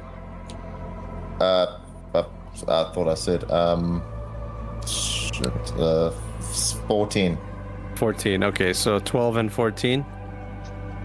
So with the 12, Theo, you caught like every one word, in the sentence, like the first word of the sentence. It's you're not really making it out. It's just a big jumble. Doc, you made out, did you, like I asked. And then the tunnel knife guy, he's still looking at Theo and he kind of ignores the debt collector. And then the debt collector grabs his arm, like, to get his attention. He's like, did you? And the tunnel knife, like, pulls his arm out and he goes like, yeah, like, whatever. Like, yeah, I did. And that's the end of their conversation. And they Would you come like back to to the ask? center. Just gives me more questions than answers. That's right. If you should have rolled higher. Well, sorry. I'm not. You're talking to the wrong guy. Hey, that's why it's awesome. You can fail sometimes. And you guys meet in the middle. Sometimes. Lovely joke. Sometimes. It's all the time. Sometimes, all the time. All right, you guys meet in the middle, and the tensions are high. One will die, maybe two will die, maybe everyone will die, because this is a fight for blood to be spilled and a debt to be paid. Finally, Mortal to bring Kombat. balance. Exactly. This is Cyberpunk Mortal Kombat. And we will find out the conclusion of this combat next time on my Cyberpunk 2087. dice ready to go. Everything's ready to go. Yeah. I Yeah. had to leave you on a little cliffhanger. Blake's like, give him hell. Yeah. So that's it, That's gents. cool. Thank you guys so much. We had some good team building exercises there, so it was good. It was a good opportunity. Yeah, it was We good. got to man. hug it out, guys. We got to hug it out. Session. Good. Yeah. A question Thanks, with the John. team building thing, did that help our humanity by any chance? Maybe yours. Yeah. Yeah. Yeah, well, I need it. That's what I'm asking. Yeah, you know what? You're right. I think that after all that you guys have been through, it's kind of like a therapeutic thing to sit down and talk. So I'm gonna give you a D6 of humanity humanity gain. So roll that D6. Board's like, you're making me What roll a should be die. another one. Yeah. Oh, of course, of course, of course. It said 4. Oh. No, mine said 1. It said 4 on the board. No, I got Notice. 4. I got Oh, 5. good. Hey, I got 6. Okay, Mine said I 2. saw it land on a 1. Okay. Yeah, it said 4 on Okay, on the board. I'll take the 4. I'll take the 4. Yeah. I I'll think believe the you're good. computer. Maybe just in my mind's playing tricks on me. It's so used to seeing the 1. It's like, oh. He's never rolled a 1. No, Yeah. Don't say that. Don't say things like this. Thank you. Yep. You got it. All right. So that's it, Trooms. Thank you guys so much. This another episode in the can. Thank you very much, John. Yeah. John. This is awesome as Thank always. you. Guys. On Thanks, short John. notice, Yeah. man. Like Sorry you- again, hard everyone. work. It's like Literally did I all do this apologize. in 24 hours. on Ah, short shit. notice. This is astounding work. So Yeah. thank you very much, man. Thank you very much. Good. I'm Yeah. glad you Yeah. guys Here's the bad enjoyed thing. it. Now I know Thanks you so can much. do it. Yeah, exactly. You're like, That's the you've done bad it thing. before, Oh, John. No, no, you can do You it. should have told him you spent all week on it. Man. These things take at least. I literally had 2 weeks nothing. to- I had nothing. So I, Well, this is what you get for having hooks, though, because the Hakate ring have always been around. So like, and it's been unresolved for a while. So this is what you get. It's good stuff. Yeah. And this Yeah, it's funny because it's like it's not like you guys were like trying to forget about the debt. You just had so much shit going Yeah. on. You're like, Just yeah, one we'll get thing to after it. Yeah, we'll another. get to it. But to them, it means everything. To you guys, it's Yeah. like the 7th thing that you're worried about. You know? Yeah. Yeah. I have ordered some special like all. I will purple say that I tequila 100% dice next forgot time, so- about it. Yeah. that's how it goes. I've got some Akira dice on the way, so I'm going to be using those All next right. time. Oh, there you go. Black and red. We're going to go with the old. That's thing. it. Nice. Mortal Kombat, dude. Mortal Kombat. All right. All right. Well, thank you very much for watching, guys, and we'll see ya.